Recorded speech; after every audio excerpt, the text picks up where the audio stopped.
The End of All Evil by Jeremy Locke. Chapter 1. Freedom. The definition of freedom is the infinite value of the human being. The definition of evil is the destruction of freedom. Everything that is evil teaches people that they have limited value. Simple. Truth is always simple. All people recognize truth because all people are intelligent beings. It is the nature of evil to create artificially complex ideas. It does this to hide or obfuscate the freedom it destroys. If you remove the complexities and fears from your life, you will find a plain and beautiful truth. This truth is the nature of your worth. Value of man. To understand freedom is to understand the value of a person. Everything that is evil is to disguise and destroy your value. All authority is created by evil men to disguise your worth. To understand your own worth is to understand the nature of liberty. Evil. The crucial key for understanding our world is to understand the nature of evil. Evil challenges the value of people by denying them the opportunity to make their own choices, by denying them the chance to grow strong in learning and understanding. Freedom. While evil seeks to destroy or hide a person's worth, freedom shows humans their full potential and their full value. With freedom, people have loved, cured disease, removed hunger, eased labor, and lived in peace. With freedom, happiness is possible. Freedom is the exact opposite of evil. Everything written in this book is written to destroy the ideas of culture and law. The lesson of this book is simple. Nothing on earth is more valuable than you. Chapter 2. Earth. There is a dark conspiracy which has clouded the minds of humanity throughout all ages. This conspiracy is evil incarnate and controls vast mountains of human emotions, work, thought, and speech. It has been responsible for the deaths of hundreds upon hundreds of millions and the slavery of nearly every being who has ever lived. If you can accept a single principle that you have infinite worth, then this book will give you the vision necessary to see the world as it truly is. To know once and for all that this dark conspiracy is not strong, but weak, that evil is not growing, but dying. Principle versus law. To understand how evil controls people, it is necessary to understand the difference between principle and law. A principle is a truth that creates freedom. A law is a lie that creates slavery. Principles describe reality. They are knowledge that help you to make use of your world. Because of your intelligence, you recognize principles in everything you do. Every true thing you learn is a principle. The movements of your hands, which foods taste good, mathematics, and empathy for a friend are all based on principles. Laws are artificial ideas created by evil men to restrict the thinking and understanding of people. Laws mask themselves in authority so that they can impersonate principles. When people mistake law for principle, their freedom is restricted. When people mistake truth for the ideas of authority, their abilities and their wisdom are diminished. This is the purpose of law. An example of principle can be found in thermodynamics. A liquid is cooler than gas. This is a principle. Because this is a principle, it does not restrict us, but enable us. Using this principle, we can condense and expand a substance between gas and liquid to create refrigeration. With this principle, we have more understanding and more power. Principles are truths that create freedom. An example of a law can be found in the culture of royalty. A commoner owns homage to the king. This is a law. Because this is a law, it destroys freedom and enslaves. Under this law, a person must neglect usage of their minds, their speech, their actions. They must believe that they are worth less than the king. Notice that unlike principle, there is no truth in law. It is entirely possible to disrespect the king, and therefore to break the law. Law must be enforced because there is no truth in it. A law destroys freedom because it is a lie. A principle, however, creates freedom because it is knowledge. That which destroys freedom is evil. Simplicity. The world is simpler than it pretends. Complexities are found in every aspect of our cultures, politics, and economies. Everyday people are introduced to new ideas, new spin, new views, or a new symptom of our world. Many of these ideas are perversions of principle designed to engineer specific reactions from people. Evil societies invent ideas to destroy the free thinking of people. Some of history's names for these ideas have been socialism, fascism, racism, communism, democracy, class warfare, political correctness, propriety, decency, royalty, and terrorism. All of these ideas are created for exactly the same purpose. They are all vehicles to confuse the minds of the victims of slavery. They are all evil. You are capable of understanding everything in the world around you. Your intelligence is not limited. Distortions and complexities are introduced into your understanding so that evil men can control you. Evil wants you to believe that you are incapable of understanding your own world. When you understand the magnitude of your own worth, evil will fail. There are two principles relevant to understanding the concept of intelligence. The first is simplicity. The principle of simplicity states that intelligence recognizes truth. When any truth is presented in pure form, all people are capable of understanding it. There is no truth that you cannot learn. There is the principle of simplicity, that intelligence recognizes truth. The second principle is that principle of obfuscation. Obfuscation is the distortion of principle.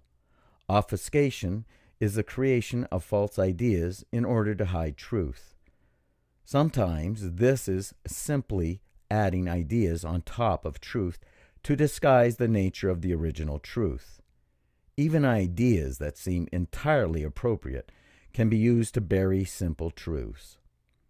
Obfuscation is used by evil to confuse the minds of people. Obfuscation distorts principles so that people will be unable to learn. Evil uses obfuscation so that you will be unable to gain wisdom. It does this to limit your freedom. Culture knows that people will discover fewer truths if they are focused on artificial complexities. As children grow, they learn that seemingly complex ideas are actually basic and simple principles. What may have seemed impossible to understand at one point becomes wonderful once understood. It is good to gain wisdom. With wisdom, you can do anything. Your search for knowledge will become easier for you as you shed any notion of your own inferiority. Evil uses obfuscation to make people feel inferior. You are not inferior to other people, and you are not inferior to ideas. You have infinite worth. Who are you? As a human being, you are very special. You are unlike the minerals, the plants, or the animals of earth. Nothing commands the abilities of intelligence like you. Nothing else has such complete and total ambition to satisfy dreams. Nothing else has the desire or the thirst for knowledge that you possess. You are a human being. There is no limit to your nature. There is no end to your capacity for understanding or for happiness. As a human being, your life is not subject to any will except your own. You require no permission, favor, or license to learn and grow. Anything you desire can be yours. People naturally seek happiness in their lives, and the most common and deepest desire is for the love and strength of their families.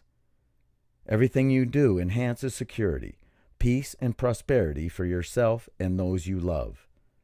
Your ability to create these things from the desires of your heart is properly defined as faith. With faith, you will find joy in every walk of your life. Faith. Faith is the courage to test ideas for truth. With faith, people discover whether ideas are true or false. With faith, people learn principles. People use faith to take steps in testing principles. We often fail, but we always learn. Imagine walking over a rocky surface. Perhaps you expect that that surface is solid and will not shift. If you expected firm ground, but found movement, you may stumble.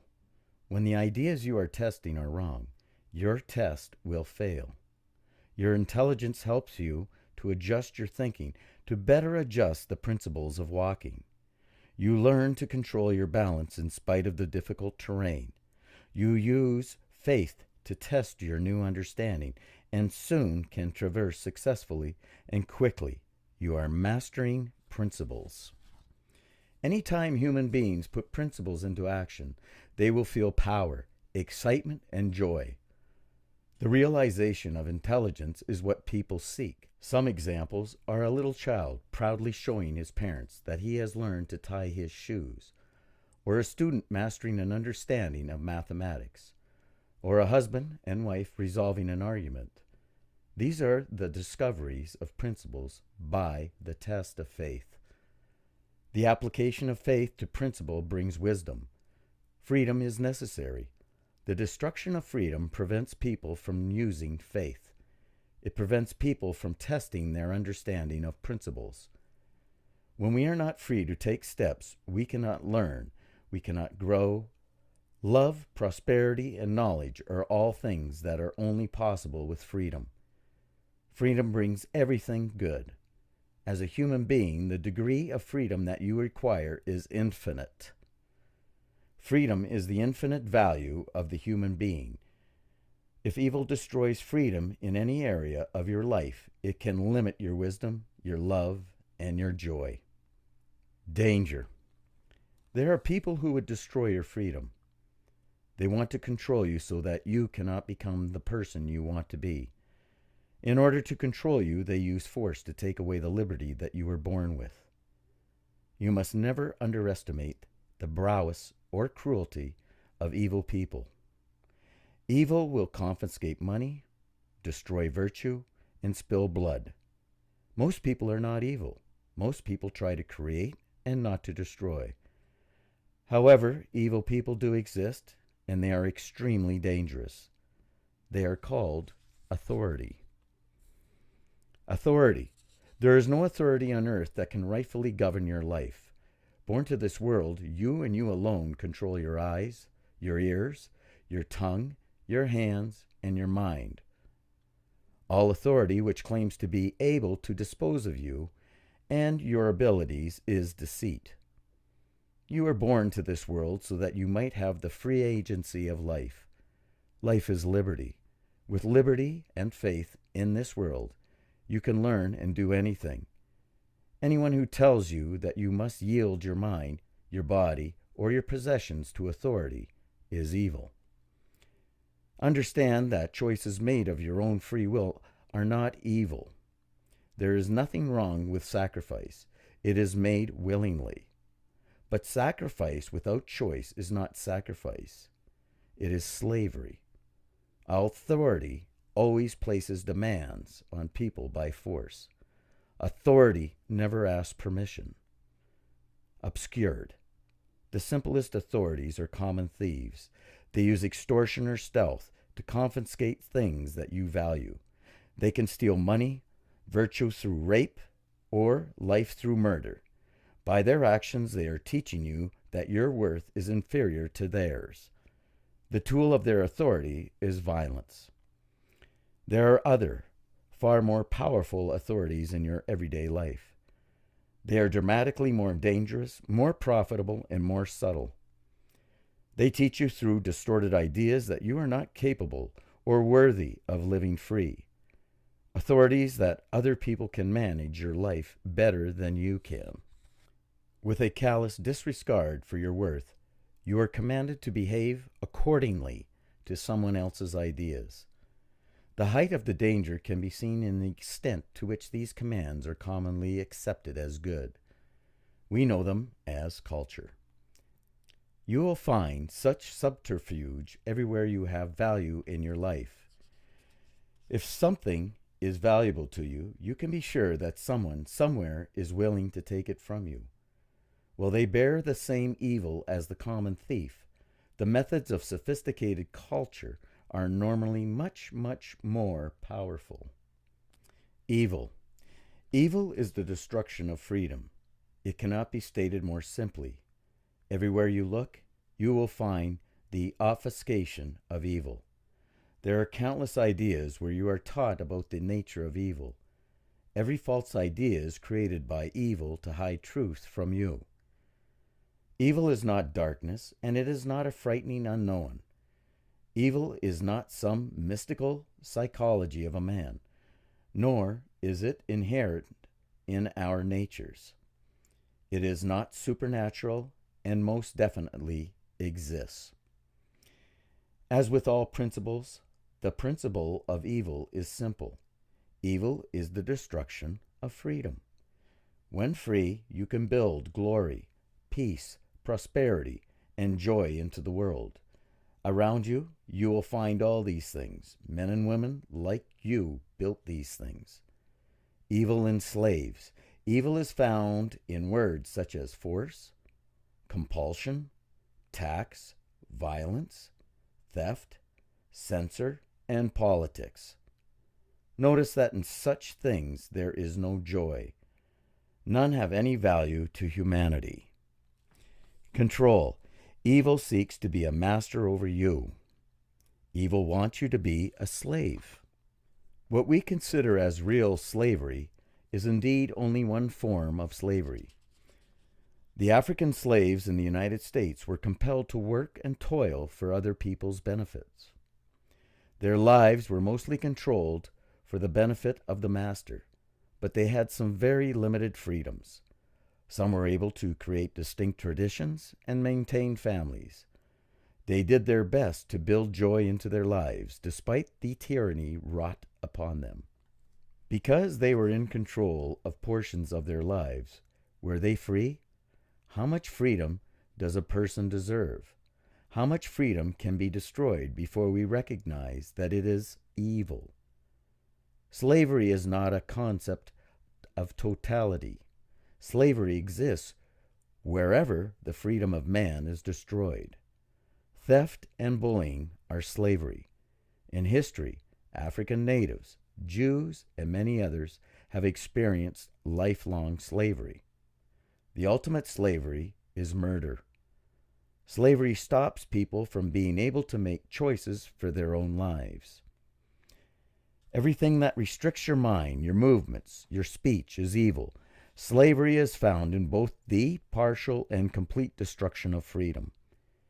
Evil compels you to behave in manners that do not benefit you or those you love. Culture and law exercise overwhelming force in the name of propriety and public good. They destroy freedom and put human lives under other people's control. Chapter 3. Authority. You are born to this world with sovereignty over your mind and over your life. Your abilities to think, to feel, to learn, and to love are your liberty. In you, these capacities are infinite. You have infinite worth. Evil seeks to destroy your liberty. It seeks to be in authority over you. It does not want you to have liberty. Evil seeks to destroy you so that it can use you as a puppet. The implementation of evil is called authority. Authorities are what evil implements as it exercises control over the lives of people. Authority limits your ability to learn, to think, to feel, to love, and to grow. This is why authority is evil. Authorities are not accidents. They are specifically created by intelligent people to control you. There are two tools that evil makes use of in order to accomplish this. Both tools destroy freedom. They are culture and violence. Each of these tools of authority have weapons which are used to attack your liberty. The weapons of violence are theft, imprisonment, torture, rape, and death. The weapons of culture are law and the control of speech. Evil is implemented by force in the lives of people. Evil wants you to obey its authority. It uses the weapons of violence on everyone who will not obey. It uses the weapons of culture to sustain whatever obedience it manages to achieve.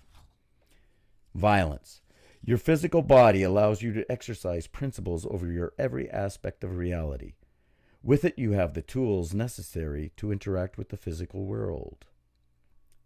Physicality greatly enables you. It is a gift of pure freedom. People obey authority when they are subjected to violence. Violence threatens your physical body. It threatens your interaction with the physical world. People who are subjected to violence are compelled to obey because they want to protect the freedom and their bodies bring them to them. Pain and mutilation limit your ability to interact with your world. Death destroys your freedom completely. The lie of tyranny is that you will maintain the freedom of life by obeying authority. The choices it offers you are a lifetime of obedience or death. Evil is the master of deceit. The objective of evil is not violence, but obedience. The purpose of violence is to compel obedience. Its design is the destruction of freedom. Whether submitting to authority and obeying, or allowing it to destroy you physically, you will have lost your freedom. The only way to maintain freedom is to fight tyranny at all times and at all costs. Perspective. The cultures of Earth offer their people different moralities. Perverted definitions of good and evil are found everywhere on the planet. In one culture, a thing is proper. In another, it is a taboo. In one culture, a word is egregious. In another, it is not. Criminal acts are defined entirely differently in opposing cultures. When authority is established amongst people, evil is either obvious to see or nearly impossible to see, depending entirely upon whether or not you are part of its culture. Even though few people are able to recognize the oppression found in their own cultures, culture is still oppression. Most people question in horror how an average German soldier could himself participate in the murder of Jews. Most people question in horror how millions of average people under the umbrella of communism could bring their brothers certain death at the hands of police. The examples in history are more than plentiful. They exist in every culture ever designed. Culture maintains a death grip upon the nature of man. It is not true that history's villains misused authority. The truth is that they followed the object and design of authority perfectly. Tyranny is always disguised as culture and law. Authority principle. The authority principle describes the behavior of people who live under the rule of law.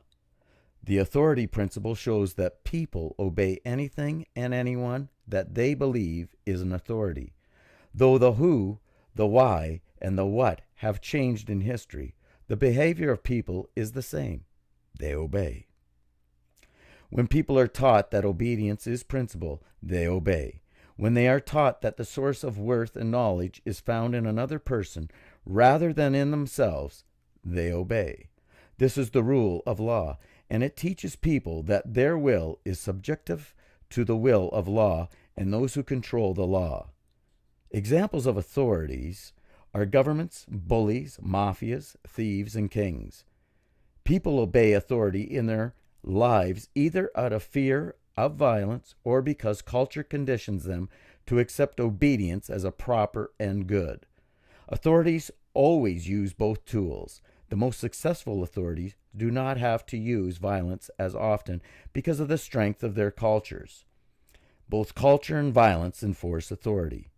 Under authority, people have obeyed law to the atrocities of history. The murders, raping, and looting under chieftains, kings, emperors, communism, and Nazis were not perpetuated by small groups of men.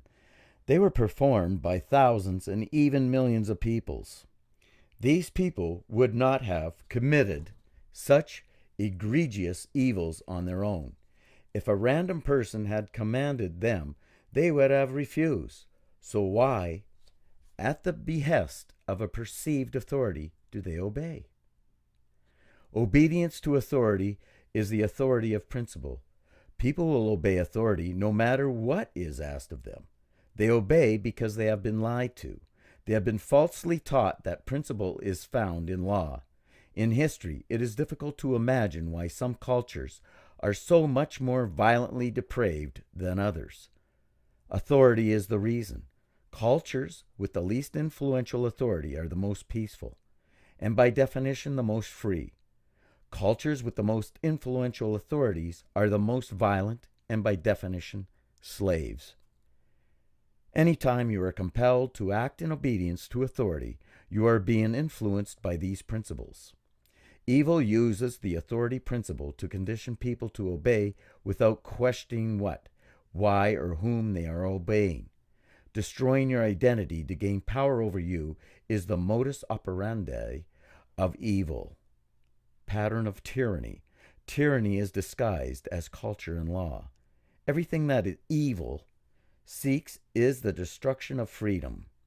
Destroy the value of people. The pattern of tyranny is simple. The object is to enslave the minds of people by creating a culture of obedience. To gain the obedience of people, there is a process that must be taken. This process is the pattern of tyranny. War. Before an authority can be established, war must take place. War is the implementation of violence. It is the tool that evil uses to establish authority. All history's wars have occurred because of a desire to implement a new authority over people. On the smallest scales, this occurs via a process of threat and acquiescence, such as the behavior of bullies, thugs, and mafias. On the largest scale, it occurs in violent multi-year battles, such as the behavior of nations and empires. Enemies. In order to offer people an escape from violence, new authorities teach people that obedience will end war. The design of authority is obedience. Authorities condition people to obedience by promising to protect them from dangerous enemies. Theocracies have used the enemy of blasphemy. The Nazis used the Jews. Communists used the rich. Many, many enemies have been created, but by far the most common is anarchy. Protection. In order to engineer culture and pervert the free thinking of men, evil must create an enemy. It is not important to tyrants who the enemy is. Tyrants offer protection from these enemies in exchange for obedience. Take careful note that they offer protection, but obedience is mandatory. Whether or not you wish to have the authority over you, you will obey or they will revert to violence. The enemies are only created to ease the burden of obedience from the minds of people. Cultural enemies are an illusion. Benjamin Franklin taught that those who give up liberty to gain security will soon have neither. This is not an idle observation. The pattern of tyranny clearly shows that the entire purpose of presenting you with the need for security is to convince you to yield your liberty. That is everything authority wants. The demand for security is raised by those who seek power over you. This is how they create enemies. Make no mistake, it isn't the enemy that tyrants are after. They are after you. The illusion of cultural enemies is designed to restrict the thinking of people. It is designed to convince people that the real enemy is not the evil that rules over them, but some imaginary demon that would do them harm. This is the lie of tyranny. It requires your obedience in order to save you. Tyranny is disguised as culture and law. Social proof. As people begin to submit, under the duress of violence, to the will of new authority, a principle known as social proof enters culture. The more people that obey the new authority, the more likely it is that others will follow. The normalcy of obedience becomes a part of everyday life. It is natural to want to escape the violence of authority. People who live under the oppression of nations or thugs will inevitably accept the offer of obedience. A mugger will offer not to shoot if a wallet is surrendered. Rapists offer not to kill if virtue is surrendered. Mafias offer not to torture if payment is made. Governments offer not to obliterate life if laws are obeyed. The offer is sweetened with the illusion of enemies. When a person faces certain pain or death on one hand, or protection from an enemy on the other, the will to remain free will eventually break down. Law. Laws are decreed and written to legitimize obedience. Law impersonates principle. People are taught that what is law is right. They are taught to do what is right, but to obey what is law. The legitimacy of law is the object of culture. Culture uses law to distort the minds of people into believing that they are incapable of seeking truth or living in peace. It teaches that law is legitimate instead of one's own mind. Control of speech. The most fundamental weapon of culture is the control of speech.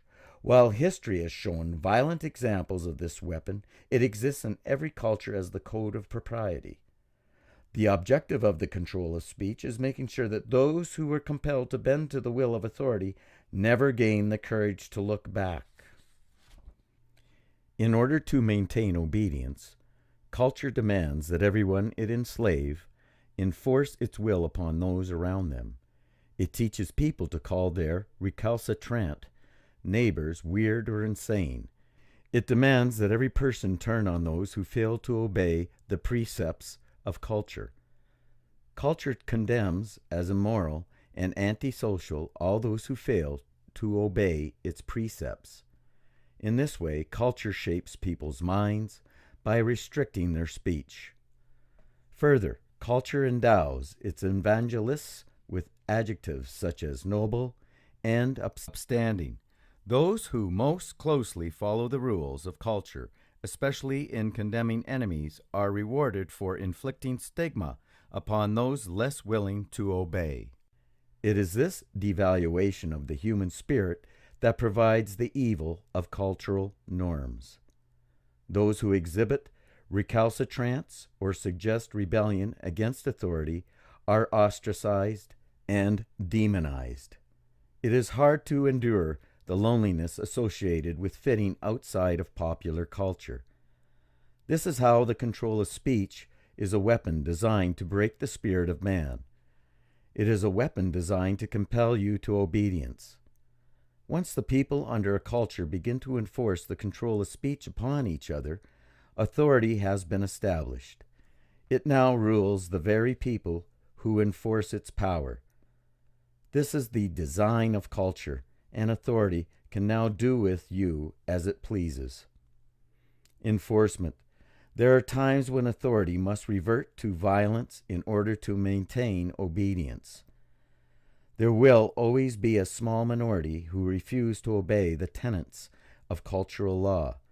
Because of this, authorities employ a constant stream of violence known as law enforcement or police.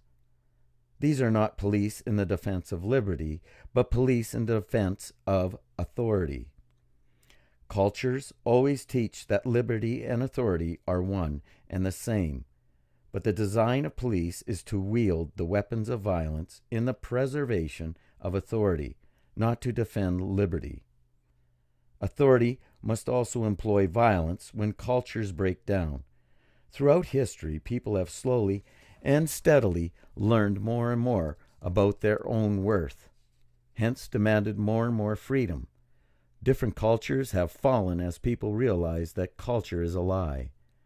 When cultures begin to break down, it is because people are learning about their value. Such cultures and the authorities that protect are doomed. Never once in history has a culture in decline been redeemed. When authorities see that their culture is being dismantled and obedience is no longer theirs to enjoy, they return to violence. These returns to violence are historically extremely brutal. The violent enforcement of law is a sign of coming liberty. Example: take a look at generic historical example of the pattern of tyranny. A rogue thug gathers together a band of men to extort money from the people nearby where he lives. In his success, he plunders massive amounts of money and grows his gang into an army. He successfully kills the previous officers of law and enforcement, or subverts them through stealth. Knowing that he can plunder more value in the long term if he leaves his victims alive, he implements attacks upon everyone in his range of influence. He draws borders, he gives decrees. Importantly, he promises his victims that he will protect them from all other thugs. His victims slowly become accustomed to his will and his lies. The people become afraid if they hear their neighbors talk of escaping the taxes and cruelty. Soon they actively support the regime by targeting all treasonous speech and turning in deviants to police. Originally called criminal, the thug is now called authority. He is called law and order. This example could have easily described any gang of barbarians from the Middle Ages or from ancient history. It could apply to any king or emperor of years past. It could have described any warlord of today or any mafia. In fact, it closely resembles every authority that has ever been established. Once people are conditioned to accept the notion of authority, they normally obey without thinking. The object of law is obedience, and the destruction of freedom is found in the blindness of the obedience. The authority principle shows that even when a person would normally believe an action to be wrong, if ordered by an authority, they will still perform it. The establishment and exercise of authority over people is called the pattern of tyranny. In history, it is easy to follow this pattern through history. Adolf Hitler created an enemy in the Jews. Early on, German culture was manipulated, and the Jews were condemned as dirty and greedy, a people odd because they keep to their own kind. Soon the culture was in place where people were chastised for defending Jews. People who demonized them were championed. Speech was then controlled. Next, Adolf Hitler made Jews into the full-fledged enemy. The Jews became responsible for all social and economic ills. The solution was to put Adolf Hitler in power to yield German liberties to him so that he could save them from the enemy.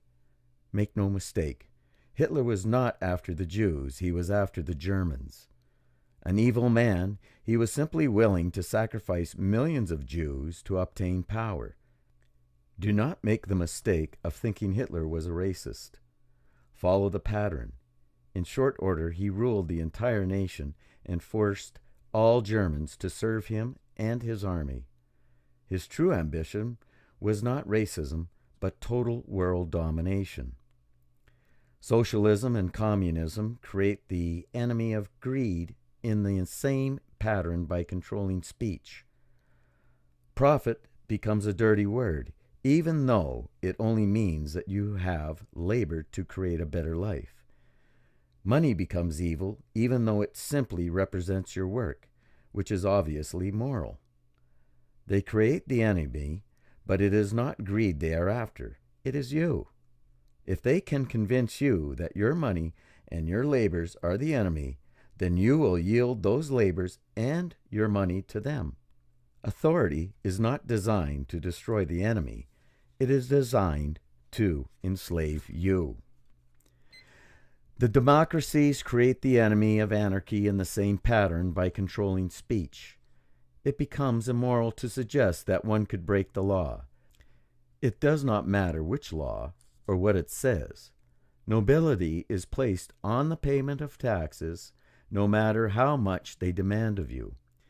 It is the highest form of cultural propriety to obey the law, regardless of what it says. The enemy is the fictional anarchy, wherein no individual is safe because everyone is a tyrant. In order to save you from anarchy, you yield authority to the law. You obey. Evil is not after the destruction of anarchy, it is after you. If you can see the tyranny in a culture that demands that you obey, no matter what is asked of you and no matter who writes the laws, then you are beginning to understand the nature of evil. Everything that is evil teaches you that you have limited worth. Rule of law. The rule of law is the single most dangerous idea ever inflicted upon mankind. It has done by countless names throughout the ages of history. In more basic tribes, it is known as respect for elders. In the tyranny of royalty, it is known as nobility, birthright, and divinity. In communism, it is known as supremacy of state. In dictatorships, it is known as the antidote to anarchy. In theocracies, it is known as revelation. The net teaching of this idea is that you are to obey the law, not because of its merits or its morality. You are to obey only because it is the law. It is assumed that even if the law is wrong, then it is right to follow because it supports the system, and the system is more important than you. In order for an intelligent person to choose what is right, they must know who is asking obedience of them. They must consider why it is being asked and what it is they are being asked to do. Only then can they decide for themselves if it is right. That is not what authority wants. Authority is not concerned with you doing what is right. It is only concerned with obedience. Culture teaches that the nature of the law and what it asks you to do are irrelevant. Culture teaches that obedience is propriety. Culture teaches that when law is created, it becomes morality. Law is a weapon. It is used by evil to attack its prey, whether in the name of duty to king, loyalty to state, or rule of law. Law is the weapon used to extort and control. Culture upholds the nobility of law. Culture teaches that law is proper and good. It never questions who wrote the law. Tyrant and brother are the same. Culture never questions whether or not the law is right. You are to obey no matter what it says. In this fashion, law is a powerful weapon to be used against you. All principalities create volumes of law that take lifetimes to understand and armies of lawyers to manipulate. All of these things are weapons in the hands of the powerful, which they will use at your expense. Law holds value only to those who create it, and only because your culture demands that you obey it. The purest invitation to tyranny is your commitment to obey law, regardless of what it says. Against you, the law becomes the perfect weapon. Whomever controls the law controls you. Your worth is measured by the extent of your obedience. Chapter 4. Culture. Cultures are created to protect power structures. Culture is the enforcer of authority. Culture distorts principles in order to defend the authority of evil.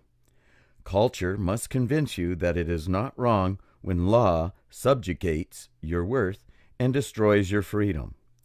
Culture convinces people of this by preventing the concept of morality. Morality is liberty. Immorality is evil. The exercise and defense of freedom are moral. The destruction of freedom is immoral. This is the pure truth of morality. Prudence is the proper application of principle. Imprudence is foolishness. Prudence is not morality. It is not immoral to kick a heavy stone with your bare foot, but it would probably be foolish.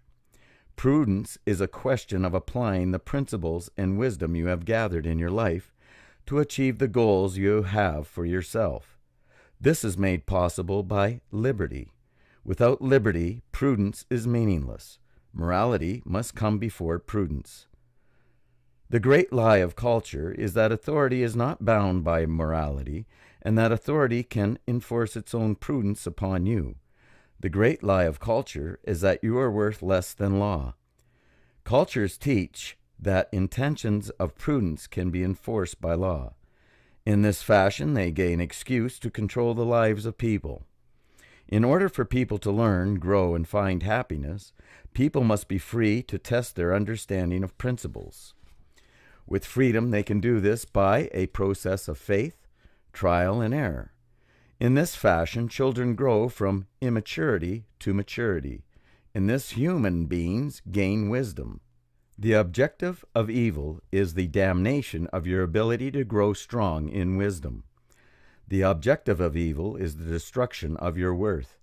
In order to gain control over you, culture spreads the lie that authority is not bound by morality. It teaches that authority can destroy freedom at will and claims prudence as the reason you should willingly submit. In the name of defending you, culture claims that the destruction of freedom is morality. Cultures pretend that evil is good and that good is evil. Prudence can be found all around you. It is found in the choices you make every day. Even when a mistake is made, you learn prudence. Prudence cannot be enforced. To enforce prudence is law. Law is lie. Without the freedom to choose, you cannot learn prudence. You cannot be happy. Morality can be found all around you. Wherever you find it, you will find joy. Wherever you find immorality, you will find misery. Culture enforces authority by destroying freedom with law. This is immorality. Control of speech. Speech is controlled by culture because speech advances wisdom. Human communication accelerates growth and learning on an exponential scale. People learn principles on their own through experimentation with their environment, but they learn far quicker when they are able to communicate their thoughts through speech. Speech is the single most powerful tool of humanity. Through it, children and adults alike accelerate knowledge in anything they desire to learn. Culture cannot afford the rapid spread of human understanding. Should people learn their own worth and potential, they would never submit to the artificial authorities placed over them. Culture is about control. Cultures are designed to protect the powerful, to protect those in authority. Its job is to make sure that speech cannot flow freely. To accomplish this, it establishes a pattern of subversion of thought and propriety of speech. Authority is unquestionable. Culture first labels the questioning of authority as immoral. The rule of law, absolute respect for law enforcement, character in politics, and the nobility of king are all examples of cultural subversion of thought. Culture cannot allow people to question their allegiance to a specific law or a specific king or a specific system of authority. Instead, it teaches that these things are above question. It is never permitted to question the king, dictator, or democracy. In every culture, every devised authority is supreme over humanity. The highest extreme of questioning authority is disguising the assassination of authorities. Even to print a line of text such as this will bring shivers to those who live under any culture. This is the grip that culture has upon speech. Questioning whether authority is right or wrong is not allowed. The system above you, you will not fight back. Though law considers itself moral, For defending itself with violence, it will teach you that you are immoral for even thinking about defending yourself against it. Lesser taboos on questioning authority exist in varying form in the cultures of history. In modern times, this is most obvious in the shame brought upon anyone who questions the respectability of police, public education teachers, or other public employees. Their work is considered to be above the work of everyone else. Their actions in their jobs are beyond reproach because they are agents of authority. It is sometimes called the respect for the office or position. Questioning their right to interfere with your life will bring you the scorn of culture. This is the control of speech. Further examples exist in the belief that paying taxes is noble. Not one person would pay them if they didn't have to. Not one person pays $1 more than is demanded of them under threat of imprisonment. And yet, throughout culture, you hear people speak of nobility of paying taxes. Taxpayer is the title given by those seeking legitimacy in political arguments. Culture teaches that good people are those who allow themselves to be extorted and controlled without thinking. Obedience is arbitrary law under the rule of law is labeled character. The more destructive a law is to humanity, the more praise of nobility culture will give to them who obey it. If authority is not questioned, if it is accepted as the proper ruler over man, slavery is the result. Germans failed to question the culture imposed upon them by the National Socialist Party. Their servitude to Adolf Hitler and his war machine were the result. Billions have failed to question the culture of brotherhood championed by communism. Totalitarian slavery and the deaths of 100 million people was the result. Large or small, when you yield your mind to culture, it will make a tool of you for its own purpose. It begins when you limit your speech out of fear of culture. Diversion of propriety. The next step in the cultural manipulation of speech is the creation of propriety and politeness. These define the artificial enemies of society that culture would have you focus on instead of authority. They are designed arbitrarily to divert attention from the evil of authority. What would the world be like if you were free to open your mouth? The minds of people are tethered under ideas called cultural propriety, political correctness, and politeness. Political correctness is engineered slavery. It focuses attention on controlling the speech of people in such a way that they believe the enemy of people is impoliteness. They are taught to believe that they are naturally racist, sexist, and bigots. Only when culture keeps a tight control on speech are people safe from their own demons. Culture teaches the limited value of people. Coarseness of language is the shameful speaking of words or concepts outside the propriety of culture.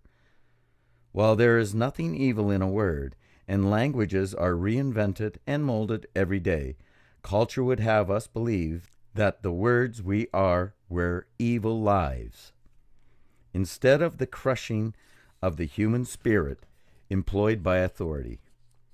A curse is a wish of harm upon a person. Swearing is an oath of action, yet both of these things have been perverted so as to teach you that speech is what is evil, and not that the destruction of freedom and that evil people employ. Every time you find an element of speech that is culturally unacceptable to speak, you will find a scapegoat. The specific instance is irrelevant. Culture always creates propriety to hide tyranny. In the beginning of the National Socialist movement of Germany, culture was engineered to make defending a Jew unseemly. It likewise made it impolite to challenge those who condemned Jews. This pattern is found in every culture ever created. It was after the control of Germans. Choice. In order to free yourself from the slavery of speech control, you must understand the principle of personal offense. If you are offended by a word or a sentence, then you have chosen anger and hurt for yourself. Culture would have you believe that it has been forced upon you, but this is not true. Culture would have you believe that evil is found in the discussion of ideas or passing of intentional or unintentional insults.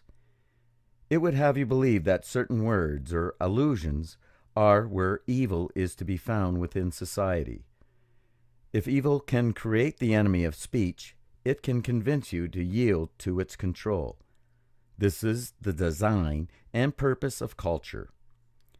Though people always feel entirely justified in taking offense at speech, it is nonetheless their full choice. They have the freedom to feel anything they want when they hear the mind of another person. Yet the solution offered by culture is to force speech into a manner conducive to culture's taste. Once you believe that the control of speech is noble, you will not wonder at why it is improper to question authority. Crushing the human spirit. While arbitrary culture is found amongst adults everywhere on earth, it is most easily viewed amongst children. Culture creates idea of style, compulsion, body image compulsion, action compulsion. To prefer pink over blue is a personal preference. To wear blue because you fear wearing pink is the destruction brought by arbitrary culture. Cultures limit the choices available to people by creating arbitrary rules for your life and enforcing them with peer pressure. Crushing the spirit of people allows culture to gain their obedience. When people fear standing tall because they believe they are not sufficiently attractive, wealthy, or educated, culture is crushing their spirit by teaching them that they have limited worth. People who do not know their own value are easy to control. The pressures applied amongst children are a paradigm of the culture of more powerful evil.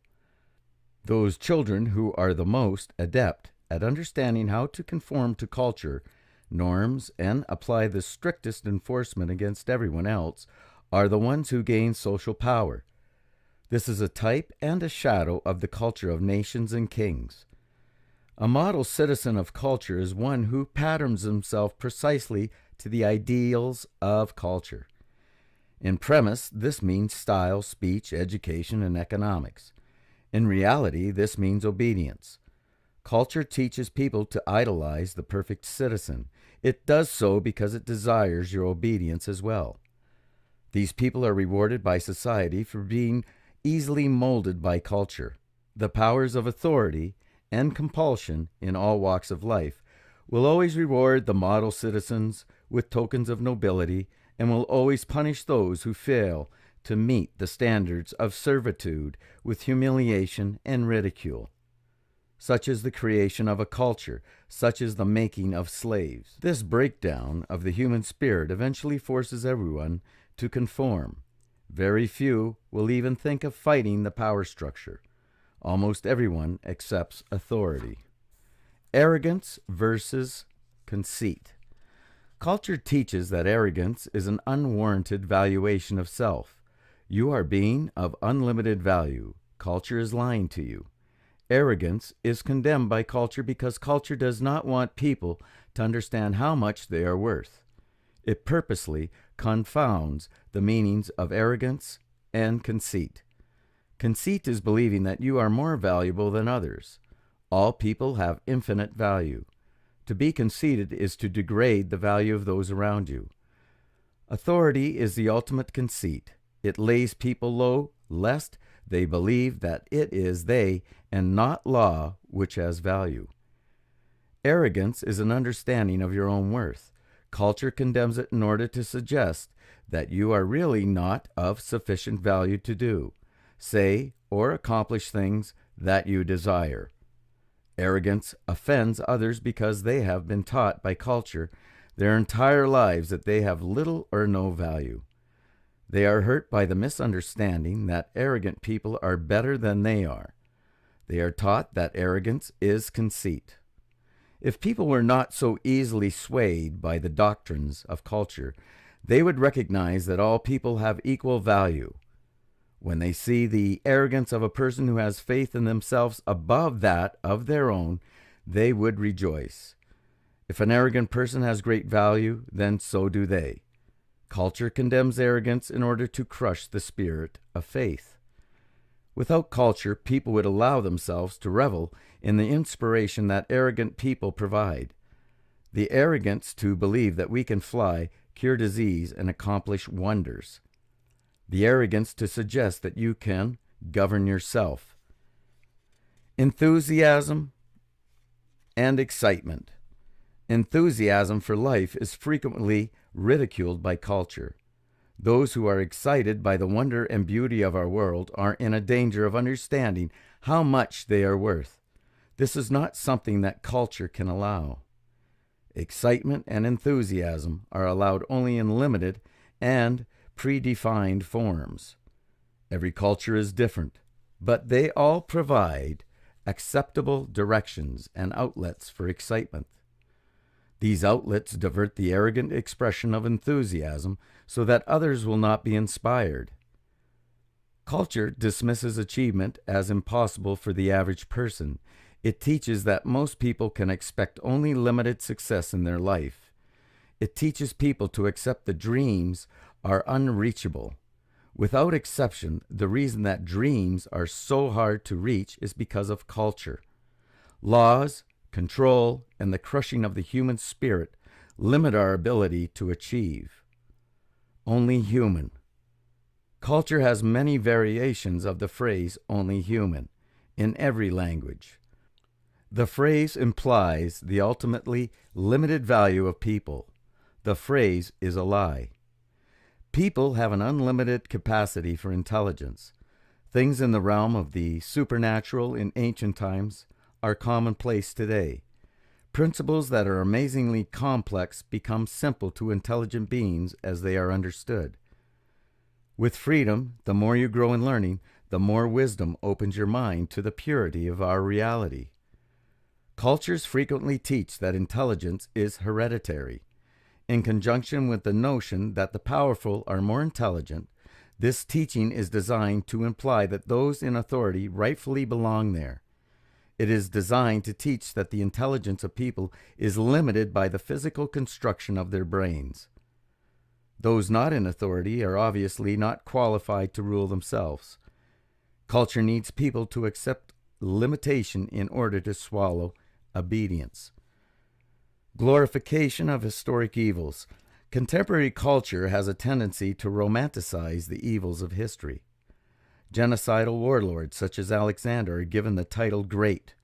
Royal masters are bestowed with the honor of having been a good king. Communism's slavery is venerated under the pretense that Joseph Stalin was the reason the system failed. The murders of law enforcement are painted white under the banner of defending the rule of law. Bloodbaths are idealized in the loyalty of armies. Culture would have us ignore the nature of history. It would have us believe that they are fantasies and stories, instead of the struggle of humanity against evil. Billions have lost their lives struggling against tyranny. The lesson of history is not the honor of slaves, or the good of a system, or the nobility of a king. It is the nature of evil that we must learn. Do not let culture cloud your knowledge of history by glorifying tyranny. This clouding of tyranny is found in every culture on earth today, and obscures the same tyranny found in the past. Those who facilitated tyranny served as the enablers of authority. I am just doing my job. Culture will not question what the job was. Culture will not allow you to believe that people have any responsibility to disobey the evil of authority. Nazis, communists, and warlords alike. Culture teaches us that the average butcher of history was just doing his job. Culture glorifies the evils of history and teaches that today's blind obedience to authority is nobility. The same blinding of the mind used by the cultures of the past is used by the culture of today. How correct law pretends itself to be is irrelevant. In order to enforce authority, you must destroy liberty. Obedience. Obedience to authority is the only objective of culture. It has 1,000 facets and 1,000,000 lies, but its design is always obedience. Chivalry was the code of honor created by royalty in the Middle Ages. This honor consisted of blind adoration of knights and noblemen. Peasants and serfs were taught that those who ruled over them and enforced the law of the king were always respectable and moral. The objective was the obedience of human beings to authority. The teaching of chivalry was that the knights of law enforcement had more value than everyone else. Patriotism is the code of honor created by nations in modern times. This honor consists of total allegiance to whomever controls the nation at the moment. Patriotism offers no choice. You cannot choose which nation to support. You are a slave by birth. You cannot refuse obedience. All law has total claim to you.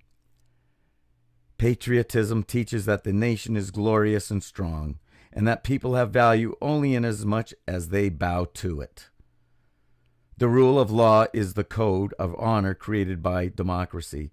It teaches that honor is found in obedience to the law. This code teaches that you cannot examine what the law says, or who wrote it or why. The rule of law demands total obedience. Law is a weapon, and obedience is its design. The rule of law equates criminality and morality. The rule of law teaches that law has more value than people. All cultures call disobedience treason and scare people with ideas of treachery against what is right and proper. Treason is a premise that it is wrong to disobey the interests of authority. The truth is that it is wrong to compel others to action against their will. Since authority is always a creature of force, the claims of law are immoral and irrelevant. There is no such thing as treason. Slaves as enforcers. Those who are under the limitation of culture will enforce culture's doctrines upon others. Culture teaches that morality is found in obedience, and so those who believe that authority is rightfully exercised over people will demand that their friends and neighbors behave according to culture's will. This is the treachery of culture. It convinces people that slavery is morality. It desires only obedience, and people return to it in droves.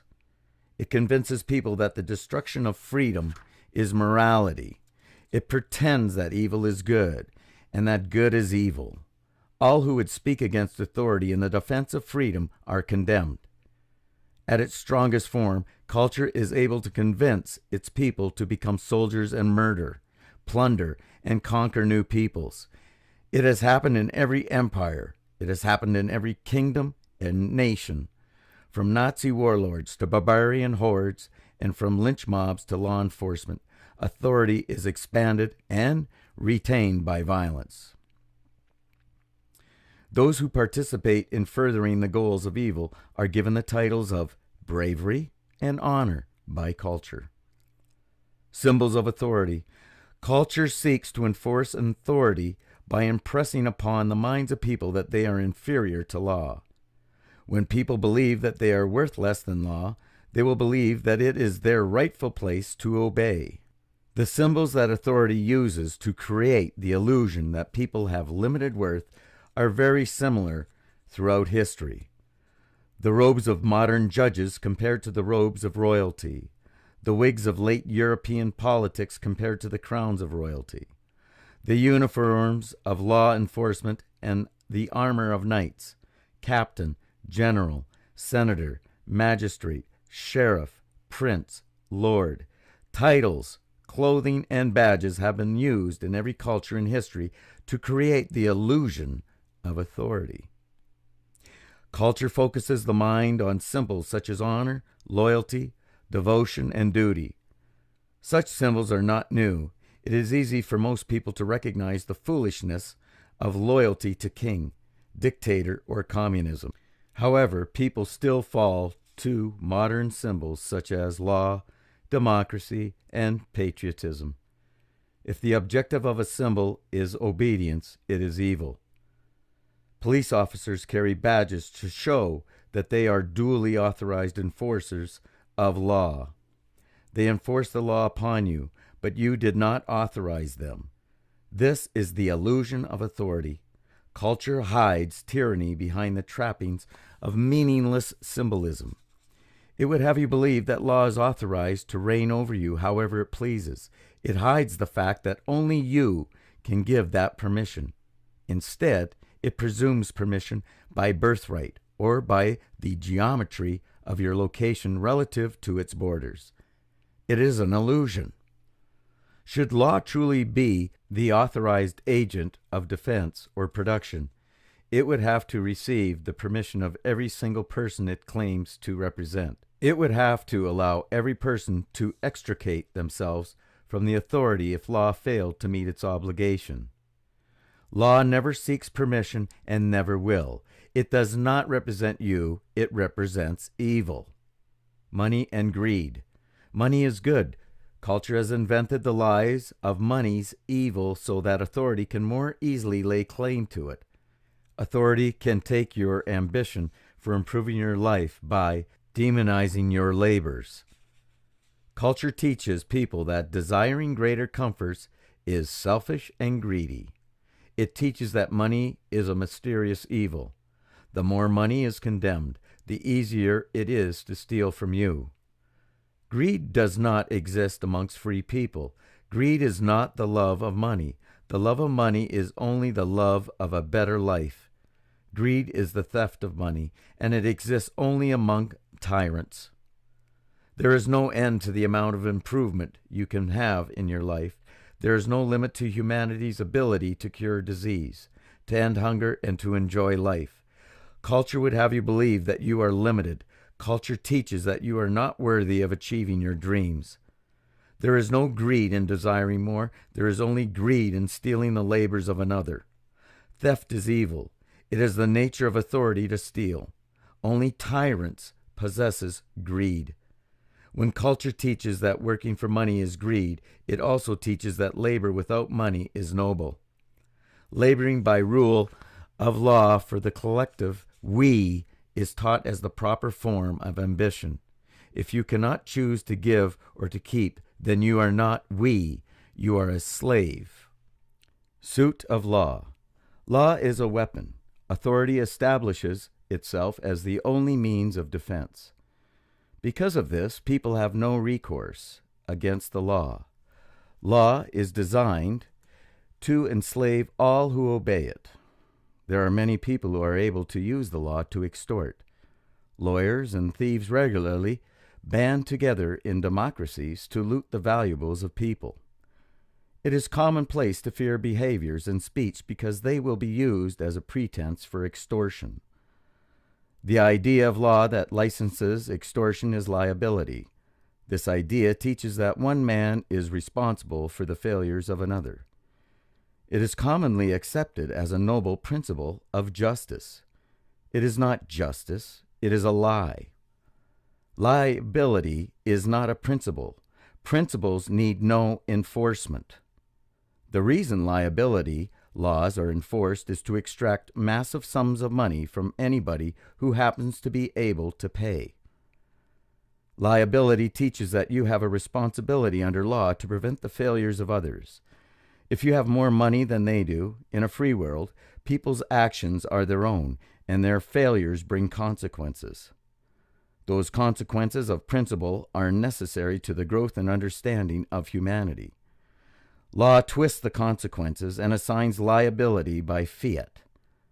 Law confounds our understanding of true principles with obfuscation. This is done to enslave and extort. Collectivism. Culture teaches that the worthiness of the common good employed by force. It teaches that it is acceptable to issue law to advance a collective ideal. Whether to pay for a project or control behavior, compulsion is frequently labeled public interest. If these things are truly for the benefit of people, why must they be forced in order to accomplish them? Remember the difference between principle and law. Principle requires no enforcement. No law is required in order for people to feed and shelter themselves. If something must be done by force in order to accomplish it, then it is not a good thing. It is only something that authority wants. All government, all violence, and all laws are methods of forcing you to yield money or motive without your permission. If these were things that truly provided benefit to you, then you would do them willingly. In a free market, you get only that which you pay for. In government, you can easily get anything you want at the expense of others. Those who have the most to take are the easiest to rob. Culture uses ideas such as the working class and the rich. These ideas have no meaning, since all classes work, and even the poor of today are rich compared to the rest of history. These ideas are just tools of cultural manipulation. If culture can create social classes and convince you that they are at war, then it can hide its own tyranny. Culture creates collectivism with individual crushing labels such as we and our. People are taught that within a nation they are our children rather than the parents. Culture teaches that we want laws and taxation and that we fight wars. The destruction of the individual in collectivism directly serves the purpose of evil. Collectivism teaches that good things can come from compulsion. It teaches that people can be forced to accomplish things for their own good. It pirates the love people have for their neighbors and twists it into authorities' demands. Slavery is the result. If an individual will not choose a thing, then it is not good for him. Force crushes the human spirit. Choice enables life. Morality and values. Evil is not found in the stupidity of man. Evil is found in the slavery of man. Law impersonates morality. Culture teaches the ultimate infallibility of law in order to compel obedience. Even when law is wrong, culture teaches that the moral thing to do is to obey. Law presumes to enforce prudence on people by calling it morality. This is the ultimate deceit. Morality is freedom. Law destroys freedom and calls it morality. Freedom is the cure for imprudence. All the social ills that law presumes to correct exist because people are not free to learn and grow. With limited ability for growth, principles are confused and foolish behavior is the frequent result. Freedom brings wisdom, peace, and prosperity. The history of freedom shows this clearly. Force and compulsion destroy the value of human beings and dissolve the will of their spirit. Evil steals the sovereignty you have over your own life. Nothing righteous can come from the destruction of freedom. Sanity. Culture teaches that only nuts and crazies challenge authority. Law is the holiest and most sacred emblem of culture. Insanity is not an inability to perceive reality. It is a willing rejection of reality in favor of the artificial constructs of tyranny. Law threatens violence upon all who refuse to obey it. When you choose to act upon an artificial view of reality, you are insane. People obey law out of fear of death until they can be properly cultural to accept the rule of law without question. Cultural indoctrination is insanity. The definition of insanity is blind obedience. It is insane to believe that those in power over people rightfully belong there. It is insane to assume that they will always be there. It is insane to believe that law has the right to command the obedience of people.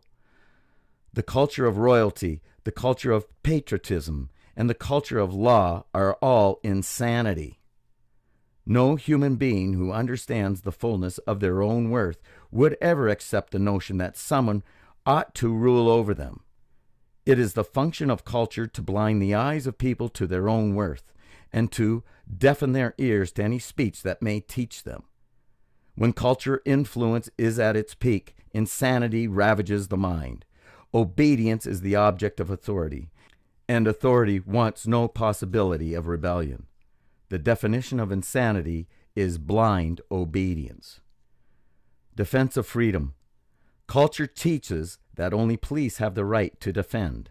It teaches that only authority has the right to decide if you are worthy of defense, and what level of defense it will provide. While it teaches that it is never acceptable for you to defend yourself, culture teaches that when the law implements kidnapping and murder to enforce its authority, it is always acceptable. In order to remove all thought of people fighting their masters, culture teaches that revolt is never acceptable. Rebellion without violence is almost always impossible. Culture ensures that authority holds a monopoly on violence, and it has no compunction about kidnapping, imprisonment, and murder. The only way to escape authority is to destroy all tyranny. This is the reason massive wars have been necessary to destroy entrenched tyrants such as Adolf Hitler. Culture controls speech to stop authority from being questioned. It creates ideas of propriety to hide its own tyranny. The only remaining element is to make sure that if someone does destroy their own worth, that they cannot extricate authority from their lives. This is done by making the defense of freedom immoral. The price of freedom is blood. The reason for this is simple. Evil does not care if you live or die. It will kill you before it yields control over your life to you. Hundreds of millions have died in history's war, proving this principle. Every instance of thug maiming, raping, or killing an innocent person proves this principle. While the vast majority of people are not evil, they are powerful tyrants who will never yield. They are men who will scorch the earth in order to gain or maintain authority. The only way to end tyranny is to destroy every tyrant. The more that tyrants are allowed to work the devices of culture upon people, the harder tyranny is to extricate, and the more lives it will cost to do so. This is the reason that culture teaches that the only proper way for you to defend yourself against law is to obey the law. The teaching preserves tyranny. 100 million people have died at the hands of communists because so few were willing to ignore the law and instead do what was right. Europe was nearly obliterated because so many people valued that law more than liberty. They failed to stop Adolf Hitler while he was still weak. Removing the true nature of violence from news and relegating its understanding to the artificial violence of entertainment teaches people that there is safety in slavery. News reports enable authority when the true cost of tyranny is removed from view. Culture hides the plainest images of blood from people in order to keep them passive. In reality, evil will stop at nothing to control you, including destroying everything you have and everyone you love. Violence is used in the preservation of tyranny every day. Violence and murder are only weapons of immorality when used to destroy freedom. The defense of freedom is never immoral. Any man who will wield the weapons of violence against innocent people in order to gain authority must be destroyed.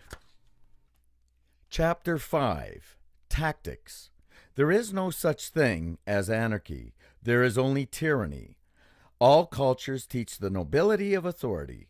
All pretend to defend the security of people against enemies who would do harm. The common thread amongst every authority in history is the universal enemy of anarchy. While cultures have added racism, economy, terrorism, nationalism, and countless other enemies to the mix, anarchy exists as the enemy of every culture. There is no such thing as anarchy. You will not kill your neighbor in the absence of police. You are not evil. Those who wish this type of control and violence over others teach you that you are not worthy of ruling yourself. They teach that you lack intelligence, self-control, and value. They teach that only governments can rule you. The word government means tyranny. It exists to establish ownership of you. You need no governing. You are a human being, and as such have infinite worth. You and you alone rightfully control your actions, your speech, and your labor.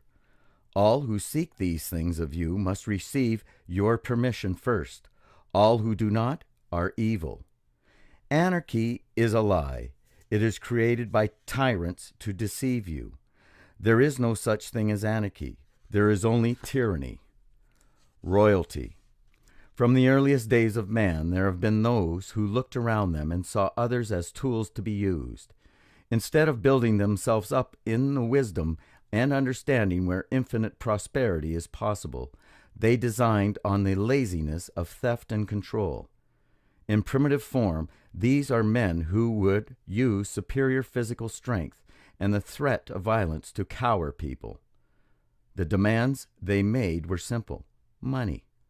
The stronger men could live off the work of others. The success of such men is measured in modern culture's term for them. Some are thugs and brutes, others barbarians and bandits. Because of their limited success and unending brutality, such evil rarely held people in bondage for long. Revolts and power struggles were common. It was extremely difficult for a person to maintain his grip of extortion over people. As history progressed, men of significantly more cunning devised the element of control necessary to stabilize power over people. This element is culture. Instead of extortion and brutality, they created the notions of rightful rule and royalty. Their objective was to preclude the people from revolt by teaching them that their authority was legitimate. This is the singular objective of all culture. For thousands of years, the culture of royalty enslaved all of humanity under the names of chief, king, and emperor. All titles of nobility were designed to reinforce the image of familial loyalty.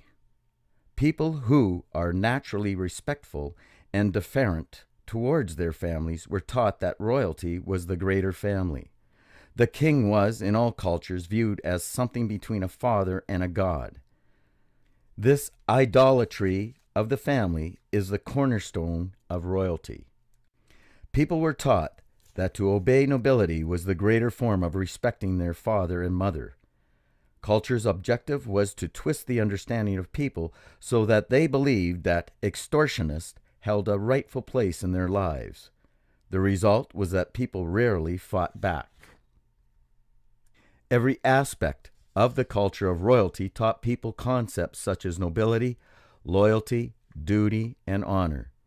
Each of these ideas are lies. They are designed to teach people that their worth is less than the worth of the king. Without the trappings of culture, he would simply be a thug taking food and labor at the point of a sword. With it, he is His Majesty, the King. All culture is a lie designed specifically to keep the powerful in power. History of freedom. As the era of kings was closing, cultures began to disintegrate and freedom grew. This was precipitated by two very specific and very powerful attacks against royalty: the Magna Carta and the Declaration of Independence. Every time cultures are attacked, people begin to learn more about their value. When rebellion spread amongst people of astounding courage, culture lost its grip and people were able to see that there was no king who had claim upon them. They started to see a glimpse of their own worth. The engineers of evil understood that the world had finally learned how to see past the culture of royalty. With the astonishing speed of only a few generations, they engineered their culture of nations to replace it. Under the umbrella of nationality, people are slaves to borders more than at any time in history. The power of my king has been replaced by the culturally superior our country. Nations have caused greater death and slavery than any degree of royalty ever envisioned. The history of freedom shows that even as nations grow strong, the cultural lessons from royalty have been learned. Freedom progresses around the world as population increases.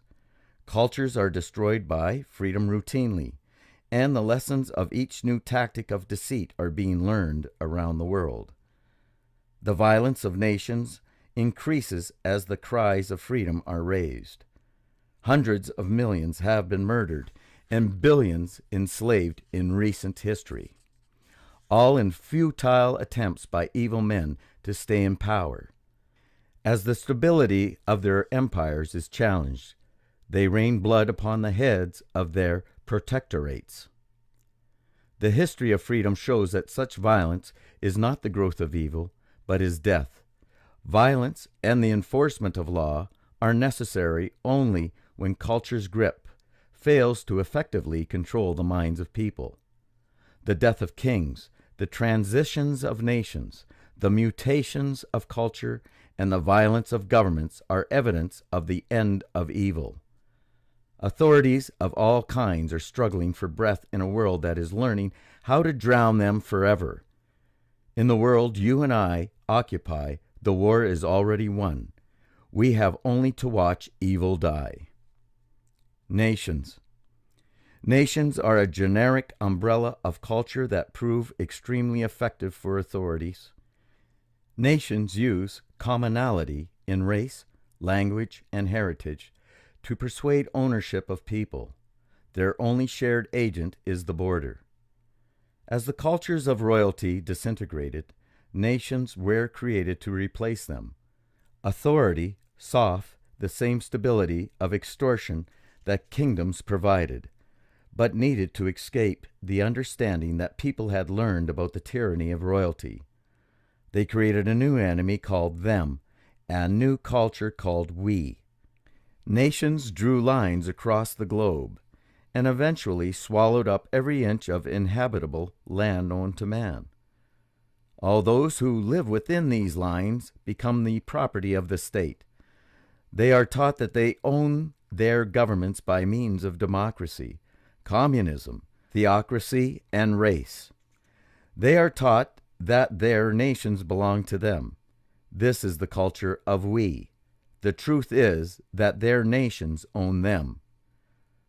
Nations are created and borders drawn to create stability for authority, while royalty improved stability by convincing people that they owned allegiance to authority. Nations took a bigger step and taught people that they were the authority. National cultures deceived the minds of people to more effectively extort money and control. As soon as you lend credibility to a predatory institution, they will make prey of you. Disguised as sheep, they will have you believe that they are defending you from anarchy or any other kind of enemy they can devise. Their laws do not speak of these enemies. They speak of you, how much money you owe, and what you will do for them. Government is an agent of force. As soon as power is yielded to authority, as soon as you give it license to take life and liberty, it becomes an agent of evil. Evil men who seek authority over you will not fight government. All evil that wants is power over you. Evil naturally seeks its place in government.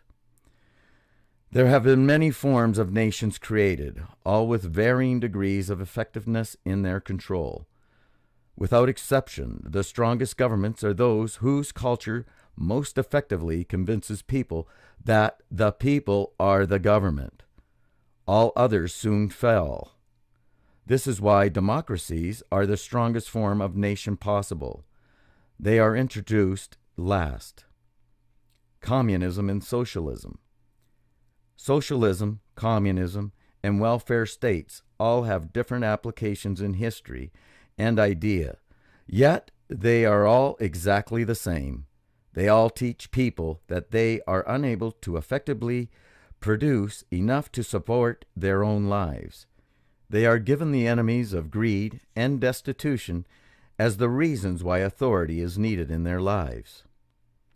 Communism is the second most effective form of evil that has ever existed. It is the most destructive ever achieved.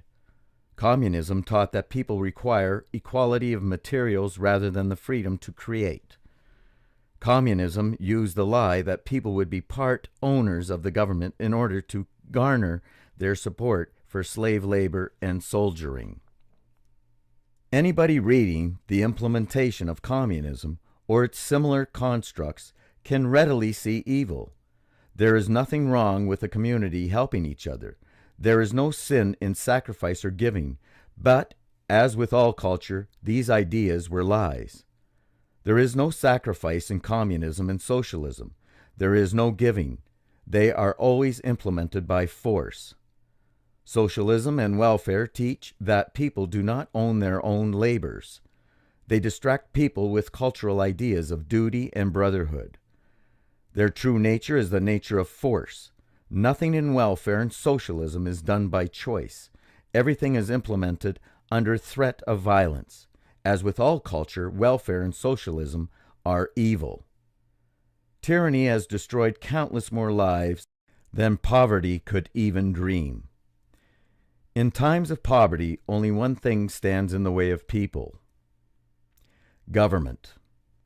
Governments use violence to restrict freedom and therefore people's ability to better their lives. Under the pretense of ending poverty, authorities have used compulsion and violence to create more death and destruction than any storm, any famine, any drought. It is the element of force that belies the tyranny of all socialistic ideals.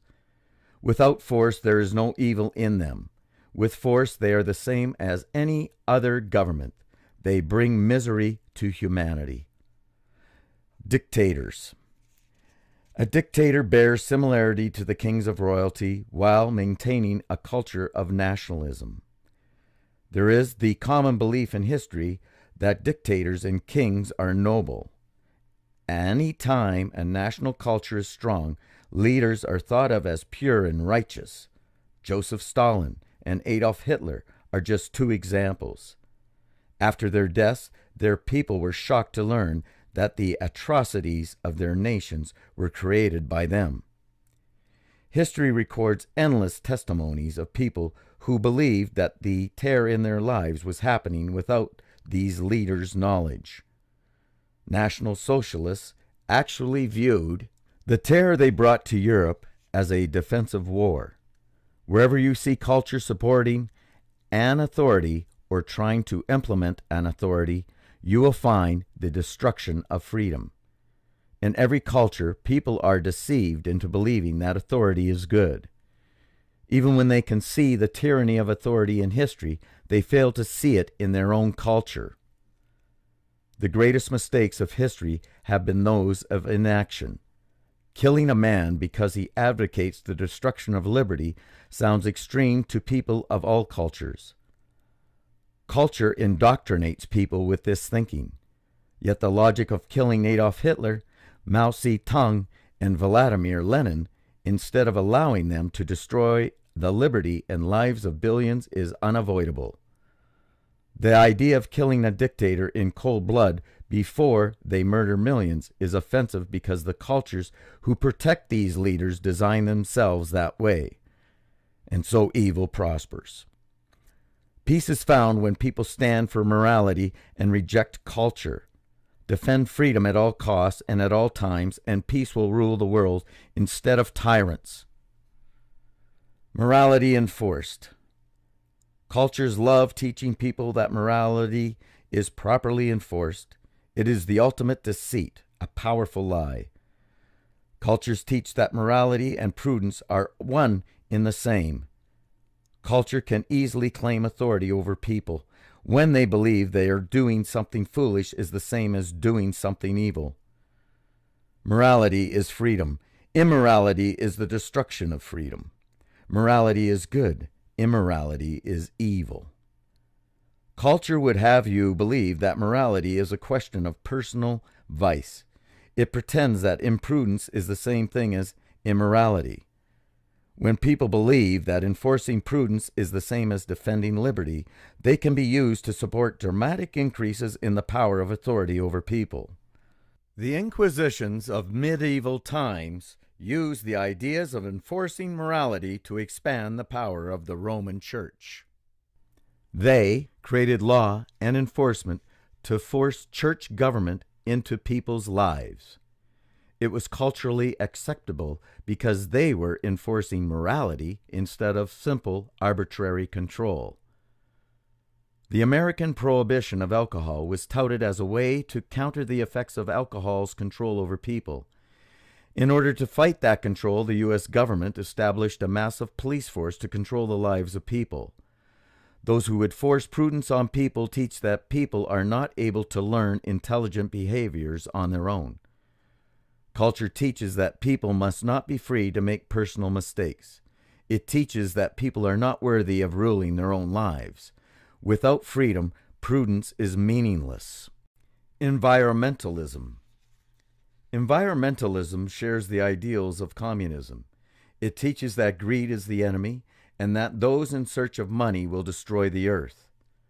The enemy of greed is the same enemy that communism employs.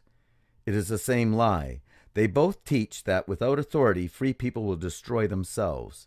They both teach that government is necessary to enforce security. Environmentalism has one new twist on their ancient lies of evil. It teaches that the dirt you stand on is more valuable than you. It teaches that authority is necessary to ensure that you do not destroy it. As with all evil, it really only cares that you obey. What excuse people choose to follow is of no concern to evil. Culture teaches that the only security to be found in life is in government. Only they can secure your water, your air, your food. Yield authority to them. The strength of environmentalism is that it can be used to regulate every aspect of your life. Transportation, food, housing, energy, and communication, they all fall under this umbrella of regulation and control. Environmentalism is just one more excuse to implement slavery. Bureaucracy. It is extremely important to see that bureaucracy is not just another inconvenience. The slavery of bureaucracy lies in force and compulsion. Those under its power are taught to overlook bureaucracy as just another fact of life. The truth is that bureaucracy does not sustain or improve life, it drains it. The culture of bureaucracy is the incredibly strong in many areas of the world. It is able to convince people that they are free while subjecting them to reams of licensing, fees, permissions, and reporting requirements. Failure to obey results in fines, imprisonment, or death. This is their freedom. Bureaucracy benefits primarily those who make their money from it. These are government employees and controllers. One of their favorite tactics in achieving new regulation is the stacking of laws. An example is safety requirements like helmet and seatbelt laws. Such things presume goodness, but evil doesn't care if you are safe. It only cares that you are forced. Bureaucrats make the case for new regulations by leveraging previous regulation. They may extort money for the purpose of paying medical costs for trauma victims. They can then claim the need for helmet and seatbelt laws because they are obligated to pay medical costs. A bureaucrat's solution to problems created by law is more law. Their obvious objective is law itself. Terrorism. Terrorism has nothing to do with America and nothing to do with religion. Terrorism follows the pattern of tyranny precisely.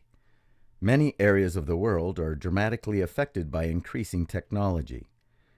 As messages and images of freedom reach new corners of the world, people begin to see the tyranny of their own cultures. As culture loses its grip on people, authority increases its violence.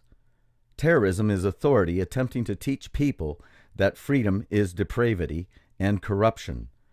Terrorism is authority attempting to teach people that freedom is anarchy, that freedom is to be feared. Terrorism has been used throughout history to coerce populations to yield their authority and governance to those hungry for power and lacking of conscience. Terrorism is rarely used against those whom power is sought. Hitler's terrorism against the Jews is a formidable example of the use of terror to gain power over the German people. Al-Qaeda exemplifies the use of terrorism against American peoples in order to maintain power and influence over Islamic peoples. Terrorism is proof of the pattern of liberty. It is precisely because tyrannical states are afraid of losing the grip they have had over their peoples for so long that terrorism is a rising factor in the world. Evil is afraid. Rights. There is no such thing as a right. All people are inherently free.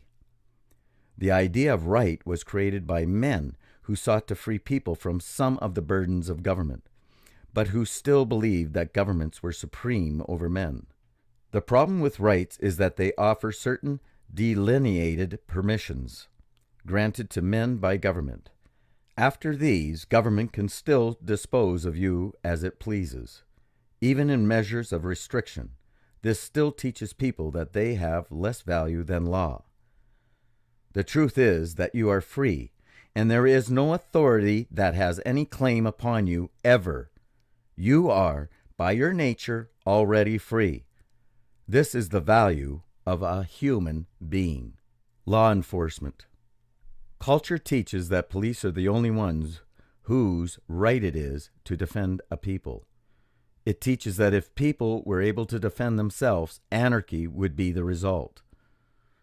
The penalty for defending yourself instead of relying on police protection is usually extremely severe. The reason is obvious. It shows the ultimate tyranny of law. If you aren't helpless, then they have little premise to remain in power over you. The intention of law enforcement is not to defend your liberty. It is to defend the stability of the machines of extortion. Laws do not say no killing, no raping, no stealing. Instead, they are volume upon volume of minutiae controlling every aspect of life and destroying liberty wherever they go. Every government agency are enforcers of these laws. The law is not righteous, neither are the enforcers of it. It is a mistake to blindly respect law enforcement as noble and brave. Laws are designed to control, not to protect. An officer of government may believe what he is doing is right. That's exactly what culture wants him to think. Every single one of the hundreds of millions who have died at the hands of governments died under legal premise. Law is not morality. Laws, rules, and regulations by themselves are of little danger to humanity. They presume authority to rule over you, and culture demands that you obey them. But they would eventually be ignored as people test and finally discover freedom. It is the violent enforcement of law that bears the ultimate evil. Enforcement is the core of law, since all laws require enforcement in order to control people. Respect for law enforcement is an invitation to tyranny. Every culture in the history of Earth has taught its people that police are good and noble. Medieval knights excused their tyranny by calling it chivalry. Terrorist cultures excuse theirs by calling it religion. No matter what culture you observe, you will find a belief that the enforcers of law are good. The important question has nothing to do with the nobility, the people who enforce law. It is a question of the nobility of the law. Presuming the righteousness of agents who enforce the law is precisely what cultures are designed to do because they excuse the nature of the law. This invitation is exploited heavily by history's dictators, kings, and mafias. What better place to hide atrocities, large and small, than the very group of armed men who hold a monopoly on violence and respect? The penalty for disobeying authority is always death. All who have stood in open rebellion against existing powers throughout history were killed. Today, even in free nations, men are killed for rebellion. If they cannot force you to obey with intimidation, they use threat. If threat is not enough, they use kidnapping and imprisonment. If that fails, you will be murdered. Which law you break is irrelevant. Even such a little law as speeding ticket, fail to pull over, resist arrest, try to escape, or fight back. It happens regularly. The penalty is death. Price of government. The stiffest penalties of law are reserved not for those that you are to protect from, but for those who you fail to pay the price of protection. The entire purpose of evil is to enslave you, to destroy your freedom in order to make you a tool for someone else's use.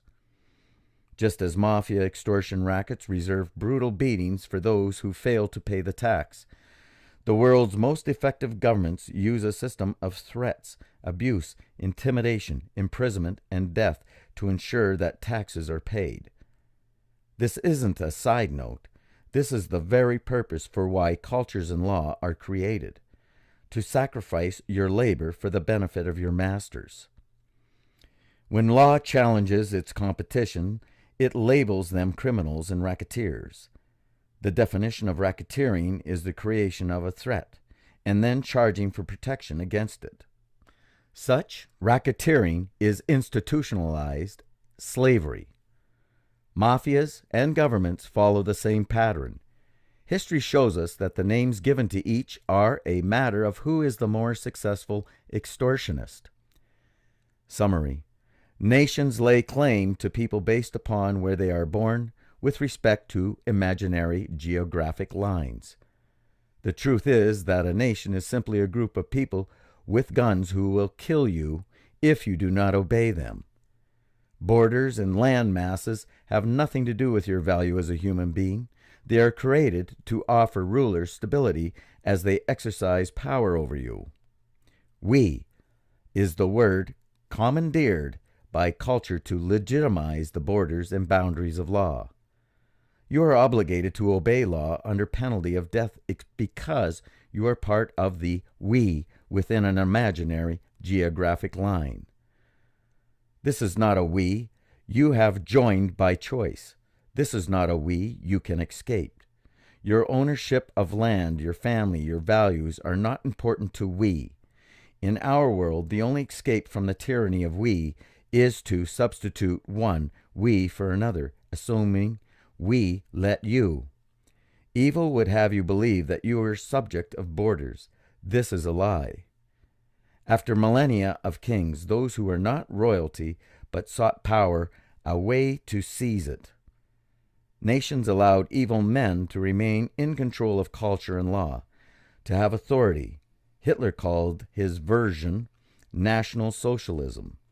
Vladimir Lenin called his version communism. Some are called empires, some theocracies, and some democracies. All have one thread in common: the supremacy of the state. Under nations, culture teaches that no one is above the law, and because nations are defined geographically, no one can escape the law. Put more concisely, nations teach that you are worth less than the law. The definition of evil is the destruction of freedom. If governments were what they pretend by choice, they would not be government. They would be charitable institutions. Since choice is destroyed, freedom is dead, and whomever can control the governments prevails. Governments, by definition, hold a monopoly on violence. Those who seek power over you will not fight your government. Why fight it when what they wanted to begin with was authority over you? You already have the institution evil men seek. It is natural for evil to seek its place in government. History shows us that every nation ever devised can and will be used as a tool on behalf of evil men. Evil seeks power. This is an immutable truth. The more power you vest in a government, the more evil you will find there. Chapter 6. Democracy. Slavery impersonates liberty. The absolute pinnacle of cultural success is to convince people that they are free in their slavery. Democracy is an invented theory, not a moral truth. It is a construct of evil. It was created to impersonate freedom while still maintaining the grip of law over people. As in every instance in history, the pattern of tyranny repeats itself by reinventing lies to hide the same slavery. Democracy is about making slaves and masters of slaves. The teachings of the world's great democracies are those of liberty and a voice for every person. They teach us that democracies are the greatest possible form of government. The reason they give is that democracy offers a voice for the common man. Unlike kings, dictators, and communists, democracy allows most people to have say in the affairs of their neighbors. The evil of democracy knows no freedom. A free person has none to enslave him. Instead, democracies offer everyone the opportunity to enslave you. Majority rule. Democratic culture teaches the rule of law. It teaches that law created by majority rule is morality. Any law, any demand, any punishment is moral when implemented by the majority. Perversions of democracy, such as a democratic republics and supermajorities, are no different. Any law able to be passed by representative, majority, supermajority, or any other group becomes morality. If you can convince 50% of the people to enslave themselves or their neighbors, it is moral. If you can convince 66%, 75%, 99%, or everyone, is it morality? The affliction of law is a game to evil. Evil seeks control over people in order to destroy their worth. It does not care who enslaves whom or why. There is no morality in law. Democratic teaching says that as soon as the legal voting bloc approves a law, it is a right and a proper to inflict it upon a people. Why should the destruction of your freedom be acceptable just because someone else says so? Does evil become righteous when more people desire it? Would evil be righteous if all people desire it? Tyranny by one king is the same as tyranny by 100 million kings. It is the nature of compulsion in law that is evil. How the law is achieved is meaningless. Hiding tyranny in the constructs of representative government and majority rule is commonplace in our modern world. After so many millennia of royalty and warlords, people have learned to see some of the evil in tyranny. Thousands of years were required to discard the notion of nobility and divine right of rule. Today, many in the world have an understanding that there is no birthright to rule over others as a king. But the deviousness of evil has pushed that burden upon individual concepts instead of upon itself. Evil teaches modern peoples that royalty and dictators were a mistake, but that the submission to your neighbors is right. In early U.S. history, the majority allowed the enslaving and systematic dehumanization of Africans. Did the law of democracy moralize slavery? Theories such as majority rule are inherently evil. Evil would have you believe that evil is good and that freedom is anarchy. From the position of a free individual, it is horrendous to watch members of a democracy not only swallow the rule of law as inflicted in all manner and form upon their lives, but also to witness the self-same victims inflict differing versions of morality upon their neighbors. Some people believe that democracies are a safe and proper form of government since the majority of people are decent. They believe that the majority will set proper rules for the minority. This belief teaches two lies. First, that there is nobility in law, that it is right to force the minority to obey. Second, that minority, if left to themselves, will destroy the lives of everyone else. The minority are controlled and forced by a system of police and law to conform to the correct manner of behavior defined as crime. None of this has anything to do with defending the liberty of the majority. It is about controlling the minority. It is about conditioning the majority to the taste of evil. The thirst for power over others is the lure of democracy. There is no majority.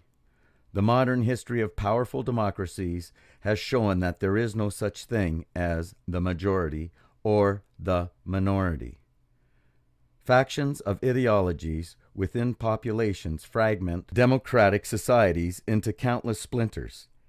Different approaches, compromises, and rules break apart any possibility of a single majority, while still creating endless compulsion via law. Because of this, you are guaranteed, regardless of who you are, to be in some majority circles and some minority circles. You will taste of both the control over others in dictating law, and in the slavery of having law dictated upon you. Your neighbor, who may otherwise think like you, will be willing to sacrifice your liberty to achieve some of his means. Likewise, in a democracy, you will be tempted to make criminals of your neighbors. As soon as culture teaches people that it is right and proper to destroy liberty under any premise, authority splinters and tyranny grows. Violence and destruction. Democracy creates violence and destruction. Democracy teaches people that it is proper to inflict your will by force upon others. Indeed, it teaches people that they are entitled to take anything from their neighbors by force. Democracies are always welfare states because everyone is able to create laws legitimizing theft. The strongest democracies have the highest taxation and the most regulation. Governments' employees are able to influence laws to benefit their own positions and salaries.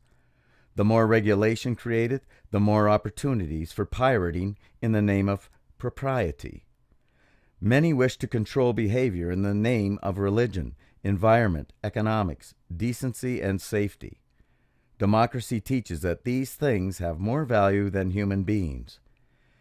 Evil always teaches that achieving specific behaviors from people is more important than the people themselves. Evil would have you believe that righteousness is found in propriety instead of in you. When democratic cultures strengthen, it is obvious to everyone that the legitimacy of law is a farce. Any law is noble as soon as it becomes law. What would be considered the crimes of kidnapping, mugging, and murder are now committed for you, in proxy by police.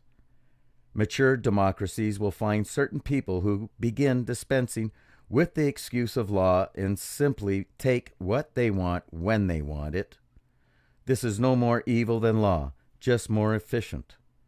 The height of democracy is the chaos of men stealing from men, destroying each other's liberty at will, and crushing the human spirit simply because they can. The height of democracy is an inability to think, to speak, or to act for fear of law. This is not anarchy, this is tyranny. Tyranny is always disguised as culture and law. Perfect evil. To understand the nature of democracy, it is essential to understand that evil is the destruction of freedom. The stability of control is the engineering design of culture. The more stability that authority can be exerted with, the better. Stability in history is non-existent.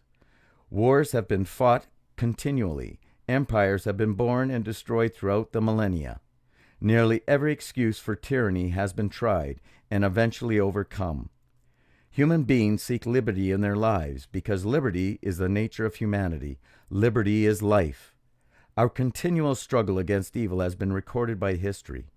Evil has eventually lost every war it started. This is a testament to the strength and goodness of humanity. It is also a testament of the adaptability and evolution of evil. Every form of tyranny has failed because people eventually recognized it and retrieved their own liberty. Evil has found a solution to its losses in making partners of its slaves. Democracy is the greatest evil that can possibly exist. It is a greater evil than communism and greater evil than royalty.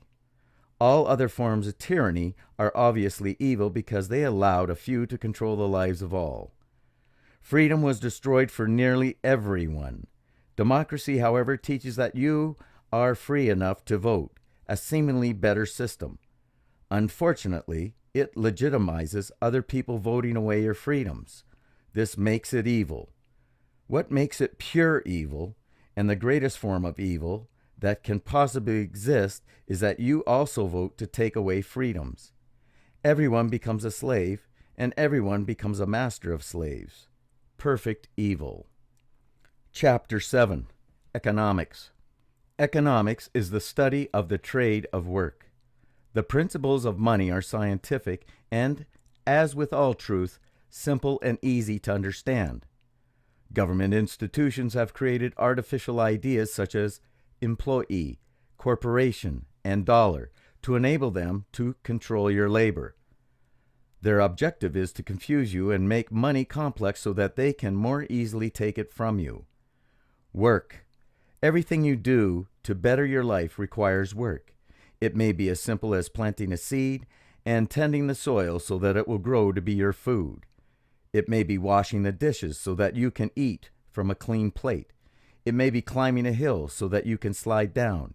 You do everything that you do to benefit yourself and those you love. Trade. You may not be good at building some of the things you want. You may not want to plant your own food. Trade allows you to do different kinds of work, but to give that work to others in exchange for work they provide you. If you cannot build an integrated circuit but can operate on a tumor, then a trade can help two people, a doctor and an engineer. Trades can be between 2, 3, or hundreds of people, but at the end of the day, it is as simple as trading your work for someone else's work. You get to do what you are best at, but get to receive what others are best at. Savings and debt. Savings and debt allow people to perform trades without the restriction of time. When you work today and redeem the traded work later, it is called savings. When you redeem today and perform the traded work later, it is called debt. Both principles enable you to control your labor without being subject to time.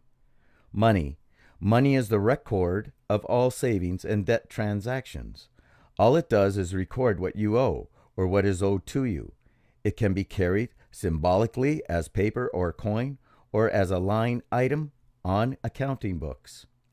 After you have performed some of your work in trade, you receive money to record the value of that work. Your trade of work can be between any number of people, and all redeemed at different times. The principle of money greatly enables people and frees them to work and receive the benefits on their own schedules. Economic control. There are people who wish to use your work for their own purposes without providing anything in return. The objective of economic control is to control as much of your labor as possible. Tax. There is an extra party to most economic trades that take place on earth. They offer no benefit to either party, and they do not allow you to choose whether or not to include them in the trade. A tax is when someone takes money that does not belong to them. Taxes are law and not principle, because they destroy freedom and must be enforced. Some of the people who tax are common thieves, while others are powerful governments. Extortion. The corruption of economics is called extortion. When you labor, but someone else redeems your work without your permission, it is a tax. To tax someone is to steal from them a portion of their work, or all of it. Under taxation, you work but gain nothing in return. Even when the claim is made that the money will be spent for your benefit, you cannot choose what your work will buy. Under taxation, the extortionist is the master and you are the slave. What amount of time they steal from you is irrelevant. A slave for an hour or a slave for life is still a slave. Failure to pay is penalized by imprisonment or death. Taxation comes in many forms. The simplest is to steal your money without you ever realizing it. We call this theft, and it is practiced by common criminals. The more popular and vastly more profitable form of taxation is to take a portion of your work when you produce it, when you trade it, and when you save it. This is the form which is practiced by governments and mafias. There is another form that is incredibly devious and difficult for people to see. The restriction of behaviors to compel you to do something that authority wants is taxation. Using this method, they never have to bother with money.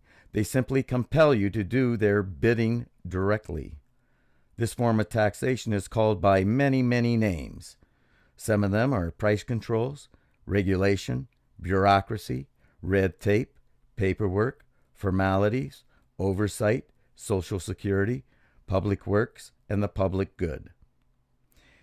Effective taxation is a function of time. A common thief will steal as much money from you today as possible. Tomorrow you will be destitute and have nothing left for him to take. Furthermore, you will run far away or find a method of protecting yourself in the future. Governments are far more advanced. They allow you to keep a portion of your work for yourself, enough so that you will not run away or revolt, but instead continue to work where they can take from you again tomorrow. Taxation constantly fluctuates as governments test whether or not they can get more from their subjects. If people slow down or quit working, then taxes are too high. Culture is manipulated to keep up with increasing taxes to teach people the nobility of government and slavery. Because taxation is a function of time, they can pirate from you not just huge percentages of your money today, and not just for the rest of your life, but all possibility of interest on your labors. Government taxation is the single most effective extortion racket that has ever existed. The evil genius comes with the culture. Most citizens consider it honorable to pay their masters. Earn, trade, save. Taxation is obfuscated in every area of your life. The easiest to see is when they take your money as you earn it. Income tax, regulations, and governmental restrictions allow the extortionists to pirate labor before you ever get to put it in your use. You serve them. They leave you the scraps. Whatever the percentage of your labor or labors they allow. Extortionists take a further percentage every time you trade your labor, called sales tax, use tax, gas tax, or any such sundry names. You have less than you produce because they already took huge percentages from you. And now as you go to redeem your labor for food, shelter, better health, or comforts, they take even more. This is not all, because they also restrict your choices in redemption. They tell you what is legal to buy and how much, and sometimes at what price. Once earned and spent or saved, your money and property are still not safe. Property taxes and annual licensing fees confiscate a further percentage of your work as a privilege for ownership of your own money.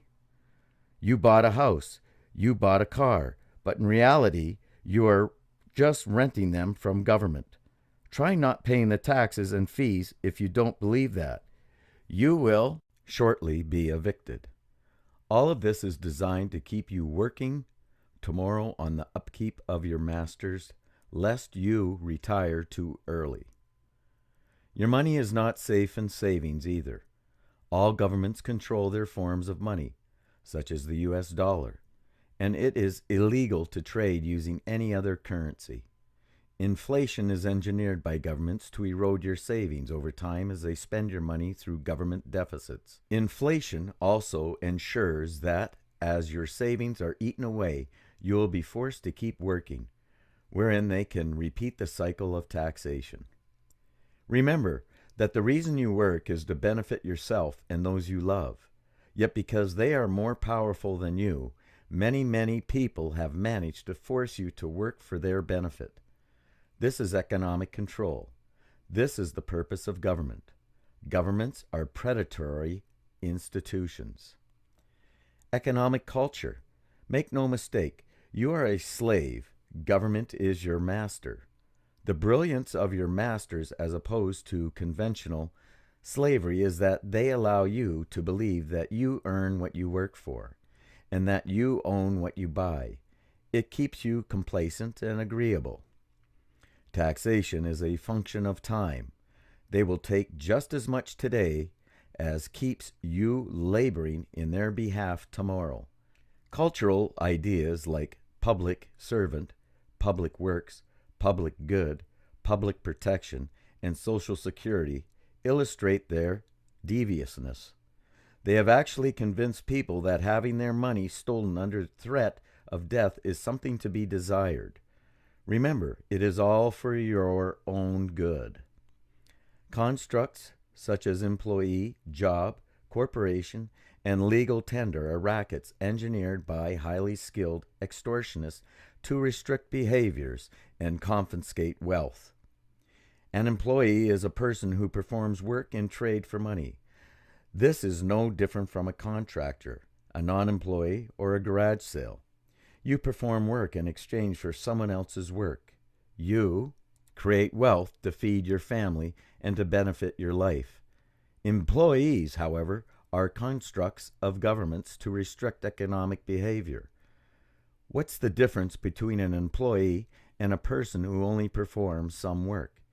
If you gather together the thousands of pages of laws, you'll get the idea who benefits from artificial ideas of employee and corporation. Governments play employees and corporations off each other to divert anger over the loss of freedom from its proper target, the extortionist. Corporations are constructs invented to restrict the collective behavior of people. If one person can work on a task, it is clear that many can group together to accomplish more complex tasks.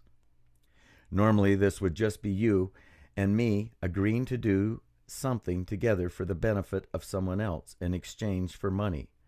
Corporations are creatures of the state, as governments call them, created to abstract the average person from the simple truth of people conducting trade. If government acknowledged the mammoth restrictions they put upon you, which tell you where you can and cannot trade, what you can and cannot trade, how you can and cannot trade, and at what price you can and cannot trade, they would have an instant revolt. Corporations allow them to create a demon to hide their own lust for power and wealth. Corporations attract the wrath of people as polluters, greedy conglomerates, and usury employers. Despite the truth that a corporation is just you and I trading work, all of this is designed to hide the most advanced extortion racket in history. Cartels and monopolies. A corporation monopoly is hailed as evil because it destroys consumer choice. Governments tell us that monopolies force you to purchase a given product at a given price. The truth is that there is no force. You have at least two alternative choices. First, don't buy the product at all. Second, start your own group to manufacture the product. Given the supposed evil of a monopoly, what solution do governments offer? Government control. Government is the only true monopoly. You cannot choose whether or not to buy their services. Opting out is called treason and tax evasion, and authority will come to your door with guns. They will imprison or kill you. Government is the only true monopoly, and their monopoly is a monopoly of violence. These are the people that we are taught to trust with authority over our goods and services. Demonizing corporations as monopolistic follows the pattern of tyranny precisely. Fabricate an enemy and seize control. A cartel is when the forces in an economy band together to preclude anyone else from entering a market. As with a monopoly, this is only possible with government. Only government has the weapons and police to stop you from selling a product or offering a service. There are cartels, large and small, all around the world. They normally focus on an industry within a country. For example, a government agency that controls the sale of drugs and health care operates a cartel. When licensing, government applications and fees become the barrier to entry in a market. Government effectively keeps the existing market in place and keeps you out. If you try to operate in freedom outside of the law, you will be jailed or killed. Many big businesses love cartels because government becomes their partner in keeping competition away. The laws and regulations that people are taught to agree to do not hurt big business. Some people think they are sticking it to big business when they enact tough laws, but they are actually pawns of culture, and they themselves are the ones who are hurt. Regulation keeps big business big and bankrupts everyone else. This is the nature of government cartel. There are no other cartels. Choice. Taxation is championed by culture as the means of building societal needs. But social needs can never be met by force. A person who does not purchase a thing by choice can never gain benefit by being forced to pay for it. Welfare and the public good cannot be served by extortion. Only the owner of work can rightfully decide where that work is redeemed. All else is thievery. All claims of need and public good that are not met by free will are the lies of culture. An important principle to understand is that evil wants power over you. Money is only a representation of work, and as long as evil people can compel you to work on their behalf, they don't need to possess money to control you. This principle is exercised in welfare and socialist states. Money confiscated by politicians is largely not spent directly on themselves. However, they still enjoy the taste of power over you by taking and spending that which they did not earn. It is not money that is evil, but slavery. Frequently, governments will strengthen their culture grip over people by spending extorted money in targeted ways, just as mafia dons and drug lords are known to spend on social projects for the benefit of the poor. Governments use money to fabricate enemies and impersonate righteousness. They spend lavishly with other people's money on public works and welfare. In so doing, they pretend to be the saviors of the people.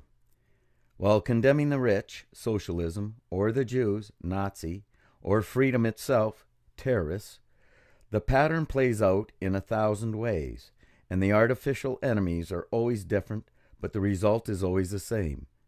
Governments do not always spend money on themselves, but they always increase their power. Remember that money is only a representation of power. Its only value is in the ability to convince others to work on your behalf. Money's value can be wildly fluctuated depending upon how you view it at any given moment. Those in authority over you know very well that money can have vastly more value than the numbers printed on the front when you use it as a weapon against one group to benefit another. They claim to exercise authority with no gain for themselves. This is a great lie of evil, used liberally in democracies. It is a debt paid by slaves to be collected by authority in loyalty and allegiance. For all who wish to feed the poor of the world, there is only one solution, and authority. Freedom solves the world's ills. The reason that Earth has widespread poverty is simply because people are not free to pursue prosperity. A free people are a prosperous people. Government debt. Government debt is money spent by governments before they confiscate it. Such debt has little meaning, since the evil is found in the confiscation and not the timing. However, given the culture of democracies, people are taught that the nobility of nations and the loyalty of being a taxpayer. Governments know that they can spend whatever they want today and obligate you to pay for it tomorrow. The nature of national cultures is such that even when the threshold of extortion is less than government spending, By the time the debt comes due, cultures convince people that is their debt. In this fashion, they raise the threshold of extortion. People are less likely to revolt or quit working when they are taught that it is their nation, their debt, and their moral obligation to pay. Bureaucracy. Bureaucracy is a word used to describe the requirements of complying with government regulations. In order to make sure that you are obeying the countless laws governments subject you to, you must also subject yourself to the enforcement of those laws. Innocent and necessary in the eyes of culture, the truth is that bureaucracy is the patent nature of slavery. Evil seeks control over you, to destroy your liberty, to destroy your spirit. The more you must do by force, the less freedom you have, and the stronger evil is. Every culture teaches the nobility of law enforcement. They teach that law enforcement prevents murders and rape. While it is entirely possible that they do on occasion stop violence, the vast majority of modern law enforcement is designed only to destroy liberty and extort wealth. Every visit to a motor vehicle's bureaucracy, every tax form, every time you are pulled over, every ordinance you comply with at home or on the job is law enforcement in action. The culture of law enforcement is one of protection. Their protection exists only to the extent necessary to convince you to submit to everything else they demand of you. The law teaches that you must comply with reams of bureaucracy and enforcement in order to protect other people from you. You are taught that you must comply with extensive enforcement because you cannot be trusted to live peaceably. While culture teaches that the nature of criminality is murder, rape, and theft, almost none of the enforcement of law has anything to do with such things. The reason is obvious. You are not evil. You do not do such heinous things. There is very little reason to believe that those around you are any less moral than you. And yet somehow, to support that basic definition of crime, millions are employed as agents of law. They spend all their time making sure you comply with the facets and iotas of every regulation they can devise. The amount of extortion necessary to support vast bureaucracies is almost unfathomable. The amount of life culled from supposedly free peoples in obeying laws is shocking. Yet evil has what it wants: enormous control, dramatically diminished liberty, and huge sums of your money. Building codes, environmental regulations, local planning, and on and on. Each one justifiable in modern culture. Each one has armies to support them. Each one with just one thing in common: their enforcement by law destroys freedom. If any of these goals were noble in their own right, they would not need force to accomplish them. Their true result is to raise costs through increased property tax, impact fees, licensing fees, business fees, employment taxes, etc. Even government programs designed to cultivate seemingly noble goals such as ownership societies are inherently evil. They are designed to stabilize populations. What that means is they get more people to commit to a location and a cost on long-term financing so that it is harder to escape taxation. If governments actually wanted families to own their own homes, they would simply stop charging them rent every year. Price controls. Governments sometimes implement price controls. They dictate under force of law what price you must sell your work at. They dictate under threat of imprisonment or death how much you will produce your labor for. In government-regulated cartels like healthcare, governments pretend to reduce costs either directly through price mandate or indirectly by buying services on behalf of citizens. Using either method, they insert the tentacles of control under the guise of protecting the poor from greedy corporations and capitalists. By forcing people to work at artificial wages, they destroy the competition of a free market. When freedom is destroyed, only the powerful can survive.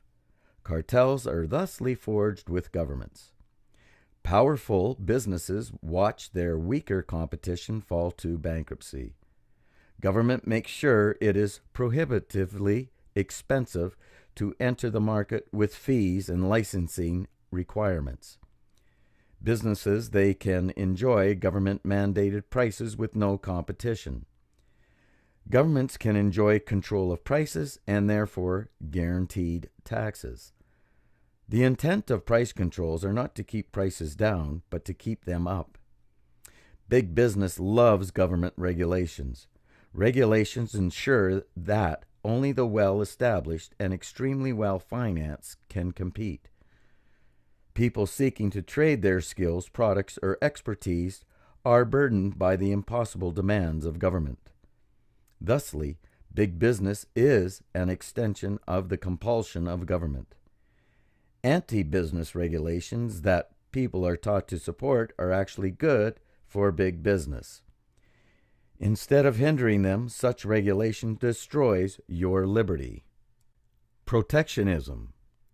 Protectionism teaches that those within one nation or border should exclude others from trade under force of law. This takes place as restrictions on buying and selling products and services as well as employing people. Why should the citizens of one nation be less entitled to wages or a job than the next? Protectionism is that simple. Are those outside your border inferior human beings that they should be kept from working by force? What morality exists in the teaching that one group of people is more valuable than another because of where they were born or where they live? Freedom is about the value of people. The disparity between personal profits of peoples in different lands is large. In one area, a family may make hundreds of times less than those in another area. If all people have the same value, why is force employed to stop the poor from earning money at any job they are willing to perform? If the poor want to sell something to a powerful nation, and the people of that nation want to purchase it because it is sold at a lower cost, why should a government wish to hamper what benefits both peoples? Governments use force to stop items from being sold within their borders at lower costs than what those in their own nation will produce. We are taught that their reason for destroying the liberty of people is that they are protecting the industries of their land. It is not hard to see the truth in evil when governments extract large percentages of money from trades. The higher the cost of the product, the higher the extracted tax. Protection, as always, is slavery. Education. Governments control education for the purpose of culturing employees. The objective of state education is the stabilization of the tax base. Schooling, education, and knowledge are not the same thing. One is not a natural result of the other. People grow in knowledge when they learn truths. Teaching and schooling are meaningless when students do not seek wisdom. They are likewise meaningless when that which is being taught is not wisdom. In order to learn, people must thirst for knowledge. Force and compulsion cannot accomplish this. Law does not pretend to teach people their worth or abilities of achievement. Law desires only that you learn obedience. Not only does law provide a way for students to learn the merits of social and economic obedience to authority, it enforces near-perfect monopolization against all other teachers. Private schools and parents themselves are nearly shut out from teaching children the one lesson they need, an understanding of their own value and potential. When people understand that their minds are truly capable of anything, that they are able to learn and grow according to their dreams, they tend to make poor citizens. They question culture, oppressive authority. They reject taxation. They are stronger, more peaceful, more prosperous, and more independent. All of this is wonderful for humanity and destroys evil. Revealing truth. To see the truth in an idea, it is a good idea to flip it upside down. Socialism teaches that people deserve to receive the benefits of working without actually working. Flipped upside down, socialism teaches that those who work must work not only for themselves, but for everyone else as well. As with all authority, there is no choice, no opting out. Socialism reveals forced labor.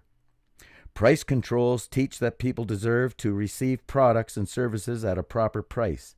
Flipped upside down, price controls teach that you must work to create products at the price government says you must work for. Price controls reveal forced labor. Welfare teaches that people deserve to receive the basic necessities of life without needing to work for them. Flipped upside down, welfare teaches that those unwilling to labor for their own benefit can extract it from you. Welfare reveals forced labor. Bureaucracy teaches that people should be able to expect others to behave according to strict rules to benefit everyone. Flipped upside down, bureaucracy teaches that to keep bureaucratic employees in the money, everyone must jump through hoops and pay fees and fines. Bureaucracy reveals forced labor. Taxation teaches that people deserve to receive roads, protection, schools, and all other manner of services, even if they cannot afford them. Flipped upside down, taxation teaches that people have the right to force their neighbors to pay for services without the hassle of asking for permission. Taxation reveals forced labor. All economic control is slavery. Chapter 8. The Pattern of Liberty. The pattern of tyranny has repeated itself throughout history. It cycles in every instance of evil, large and small. The pattern of liberty, however, is a singular flow that has been progressing slowly since the beginning of time. Evil has been on earth as long as man. The tactics of evil have changed infrequently, and only do so when forced by the progress of liberty. Every time liberty has progressed, one of the ideas or concept of evil has died. When cultural control over people is broken, the pattern of liberty takes another step forward, and culture has been forced to adapt to maintain control over people. By using threats of death, torture, mutilation, imprisonment, every kingdom on earth has prospered. War created the empires of history, and culture preserved them. All who would not submit to the rule of law were killed. Such ignorance of power of culture is a thing of the past. Modern technology, brought by increasing degrees of freedom, is allowing the people of the world to see culture for what it is. The pattern of liberty shows how freedom has progressed through history. While cultures around the world teach that evil's control is strengthening, the pattern of liberty shows clearly that evil is weakening. The pattern of liberty predicts the ultimate failure of culture and the ultimate end of evil. Progress through history. The pattern of liberty tracks the destruction of ideas and empires through history. It also tracks the progress of principles and technology. Gunpowder, one of the defining technologies that dramatically altered the scope of culture, was gunpowder. Prior to its availability, only those who could amass strong armies could effectively defend their land and families. This meant that people were heavily at the mercy of governments and kings. Once gunpowder became available, even small bands of families could challenge the mighty castles of empires. Gunpowder reshaped the kingdoms of earth by empowering people to challenge the violent control employed by the lords of war. Printing press. The printing press reshaped the nature of culture like nothing the world had ever seen. Before its invention, almost nobody knew how to read. It was simply too expensive to own a book. Once the cost of printing dropped, literacy skyrocketed. Information was standardized on a scale unknown in all of history. It became much more difficult for cultures to center their power on the ignorance of people. Religion was dominated by those who could control the scriptures. With this power, they were able to influence the political freedoms and even the very lifestyles of people. The Bible was the first book printed, and soon spread far and wide. Though the Roman Church had men killed for translating the Bible into native languages, such as English, it eventually became available in every language on earth. Theocratic power in the Christian world fragmented, and people chose to pursue divergent ideas. The printing press was the foundation of all technology. Whereas mathematics and engineering have existed in strength in different areas in history, they never survived. War destroyed the information learned. After the printing press, so many copies of books could be maintained that human knowledge persisted in writing and spread as fast as the thirst for it demanded. The Great American Experiment. The Great American Experiment was a proof for the world. It dared to call the bluff of culture and test what people would do with liberty, whereas culture had long taught that people were not able or worthy of ruling their own lives. The American Rebellion taught people that they were fully able to live life without a king. They taught by their actions and wittings that men were worth more than governments. This experiment in freedom lived past its first test, as they defeated the armies of King George. The shock that rang through the world was enough to shatter the bonds of culture, of royalty that had enslaved Earth for thousands of years. Internet. The Internet and modern computing power have destroyed cultural ignorance once and for all. Like the printing press before it, the Internet has made possible the widespread dissemination and near indestructibility of information. The bounds of culture are founded in the control of speech and control of the mind. When people are free to speak what they think, people learn wisdom at an astonishing pace. For cultures to succeed, they require imposed ignorance and cultivation of planned thought. As soon as people question the rule of law, authority is lost. The cultural shift away from intellectual property is a telltale sign of the end of government rule. In the past, information was regarded as owned by the people who developed it. This meant that anyone who attempted to use that information could be punished by the violence of law. The future holds a shift in thinking that few will be willing to accept until they see it happen. Intellectual property is not a principle, since it must be enforced by restricting the liberties of people. It is an idea and a construct of law. The shift that awaits the world is one of the impossibility of enforcement. Law will struggle mightily in defense of authority and taxability, but will ultimately lose. This is the power of global communication and information retention. Nearly every law will become impossible to enforce. The principles of computing power give the freedom necessary for people to escape tyranny. Violence replaces culture. When cultures break down and the authorities they protect are threatened, violence grows. Violence is a necessary component of control. Violent enforcement is necessary to ward off sedition. Violence changes the dynamics by making the cost of freedom death. Every time the pattern of liberty has progressed throughout history, violence has increased. The future will be no different. As people learn about freedom and see what is possible in their own lives, evil will clamp down. Authorities will employ greater degrees of violence as they lose their grip on power. This is the death of a culture. This is the meaning of war. As the pattern of liberty reaches its final step, the most oppressed cultures on earth will lose adherents the quickest, and those cultures will produce the most violent crackdowns. One of the evidences of this violence is terrorist attacks. Those in modern times are no different from terrorist attacks in history. Oppressed peoples do not want to be oppressed. When they learn of freedom, they seek more of it for their own lives. Evil cultures always demonize freedom. Because the United States of America has been historically freer than other places, it is attacked by terrorist regimes in an attempt to teach enslaved peoples that freedom is weakness. They teach that freedom is depravity and insecurity. Such attacks have been nothing to do with the people being attacked. They are about maintaining the grip of cultural slavery over oppressed peoples. The violence of dying cultures can destroy millions of lives, but it never lasts long. Earth's era of wars is over.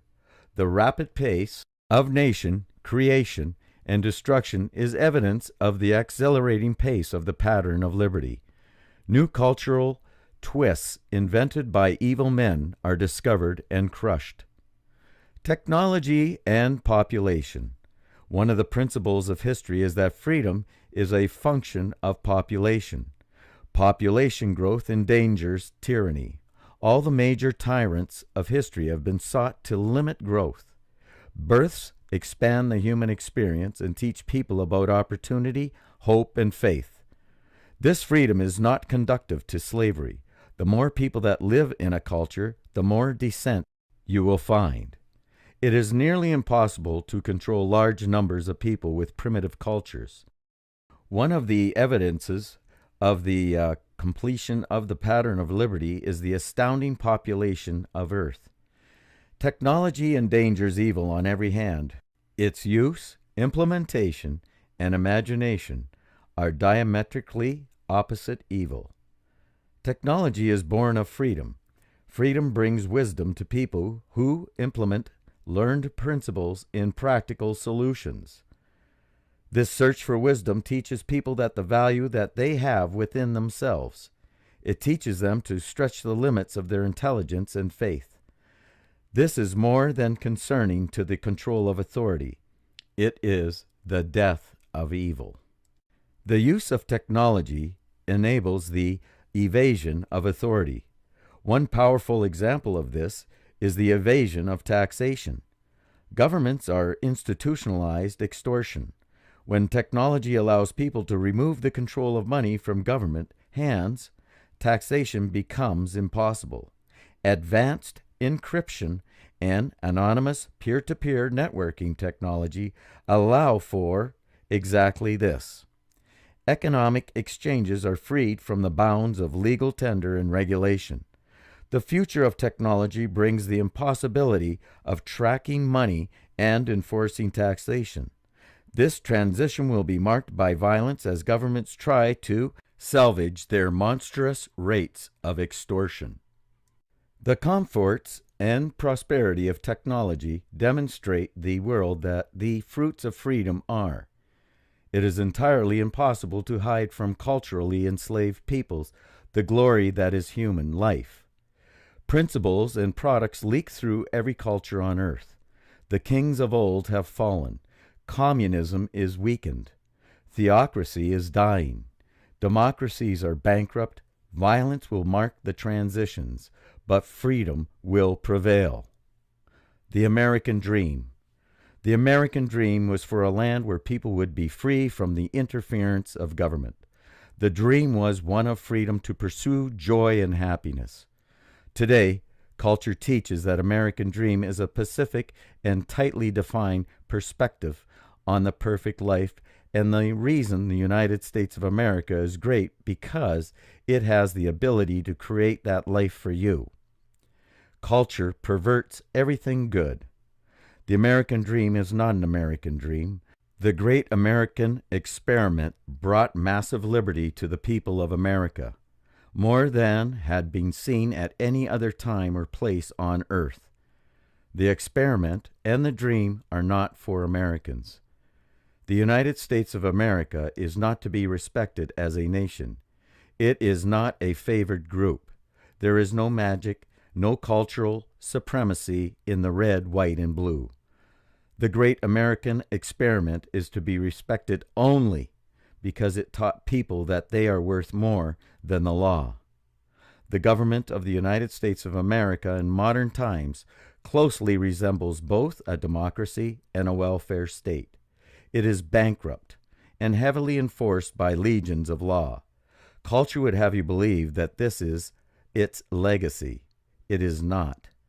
The Declaration of Independence, the Bill of Rights, and the very action of rebellion against a king taught the people of the world that government had no natural right over them. These things taught the whole earth that they owned government and authority nothing. It told people that authority should never tell them what they could say, how they could worship, what they could print, and where they could gather. It told people that law enforcement is a dangerous animal, and they ought to be able and willing to defend themselves against it. It taught people that government and authority can be limited. It taught people that they were worth more than the law. This mighty step taken in the pattern of liberty has nothing to do with democracy or government. The power and beauty of this step was the anti-cultural created by men of rebellion. They attacked every leg of authority by teaching people about a measure of their own worth. The experiment has proven successful. Freedom for people does not create anarchy. America is not perfect, and it will not be the end of freedom. Mankind's thirst for liberty will not endure the tyrannies of earth for long.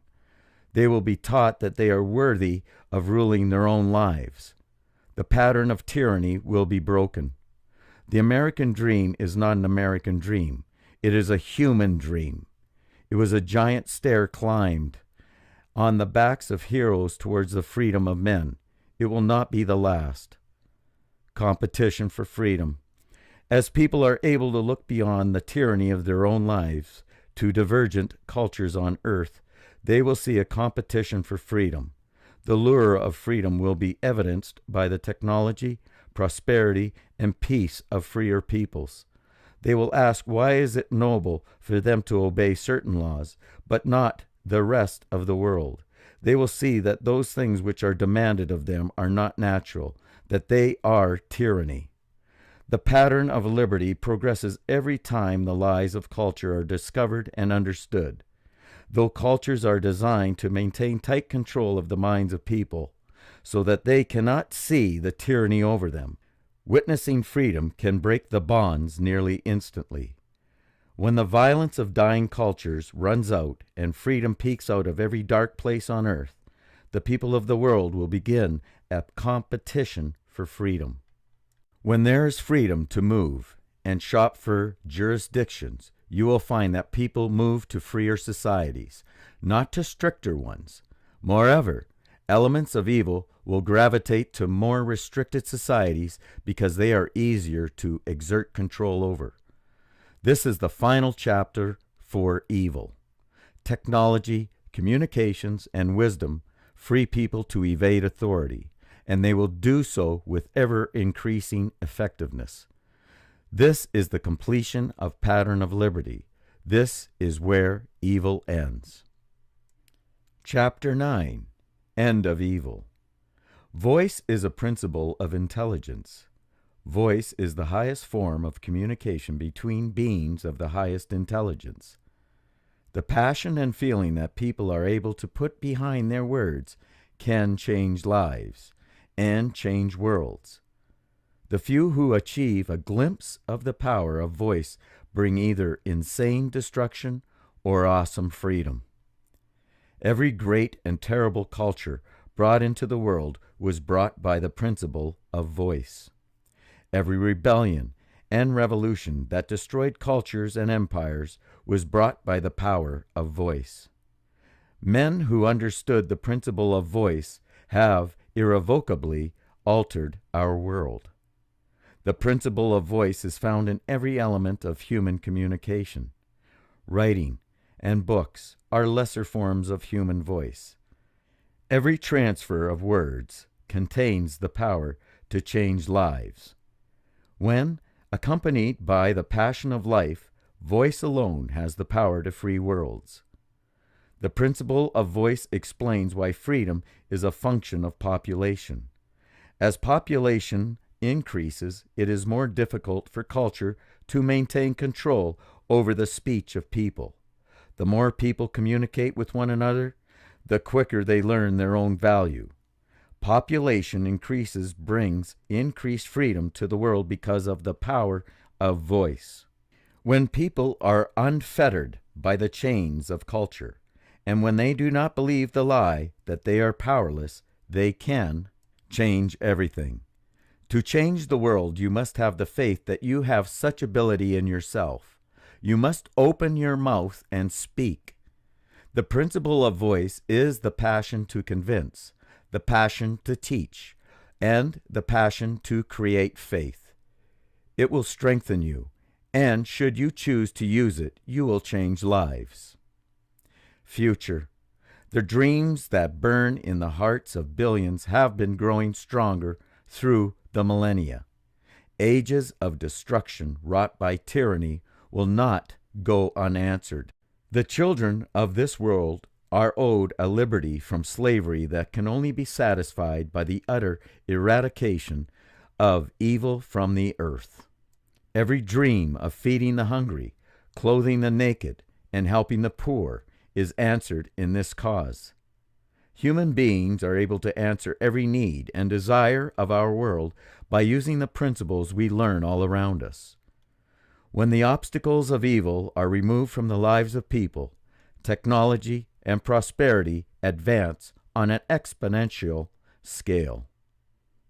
With only limited degrees of freedom in a small percentage of the world, human beings have cured scores of disease and discovered methods of feeding billions.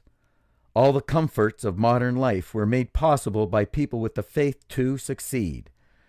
Ask yourself what miracles may be accomplished when this small percentage becomes perfect freedom, and it is achieved for every one of the billions of people on earth. This is the infinite value of human beings. You are the key. The progress of liberty on our world is advanced by challenging culture and authority. Technology and the proof of the great American experiment are in our hands. To challenge evil, all that remains is to open your mouth and tell the people of the world that the dream of freedom is real. It is you who will teach the people of earth their value. It is you who will bring to pass the greatest revolution in the history of mankind. To challenge the authority of evil, you need to dismantle its tools of violence and culture.